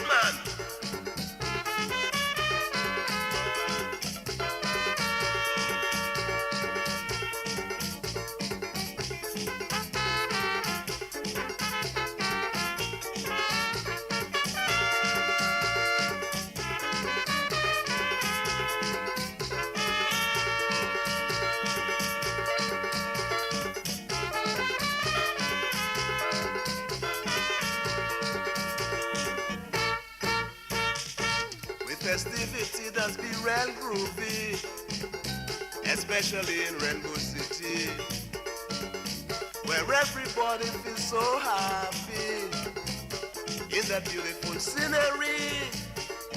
Session does be hotter with festival fever. Everybody jump into the soca. Whether drunk or sober, we just flock together. It's really something to remember. With festivity, it's like a street party. It's love in harmony among everybody, you and me. We festival, it's for you and I. We festival, rising to the sky. We festival, does have plenty kicks. We festival, you just can't resist. Give me room, let me shake my body. I wanna get down and be a bossy. I'm feeling the soca vibration, and I want to jump. Whoa, yo, yo. We festival is what they love so. We festival, and we calypso. We festival, tougher than the rest. We festival, got to be the best. Give me room, let me shake my body. I wanna get down and be a bossy. I'm feeling the soca vibration, and I want to jump with you and you and you. We festival, we festival, hey, we festival, we festival. We've got the greatest throwback hits. 91.9 Real FM got you covered.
Changing wrong is massive, wouldn't be easy. To some of us in this country, let's think of the workers and the school children. We know it will bring a pressure to them. Yes, August is the time. August, we're getting down. August 11th and 12th. official. When you hear we passing, ole, ole. That is song we chanting, ole, ole. Tuesday morning, ole, ole. Tuesday evening, ole, ole.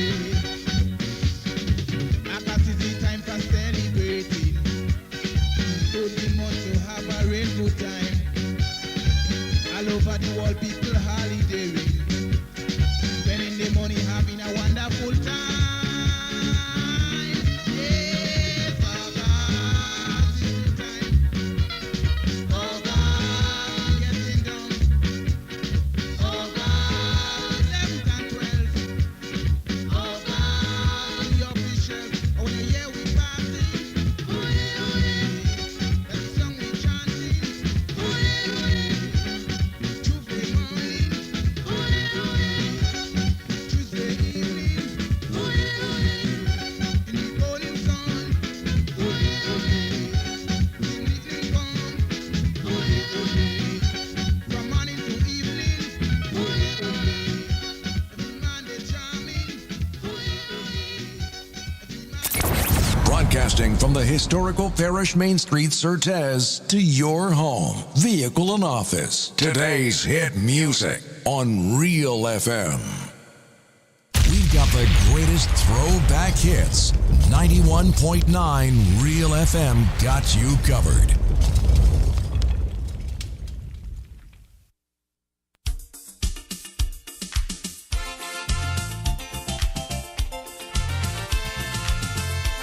As they tell them, me brother, da dee dee die. As they tell them, me brother,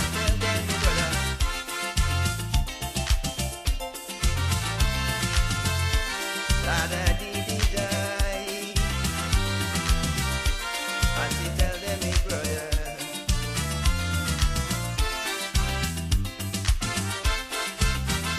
Calypso playing, man, everybody jamming. Carnival coming, all business stop taking.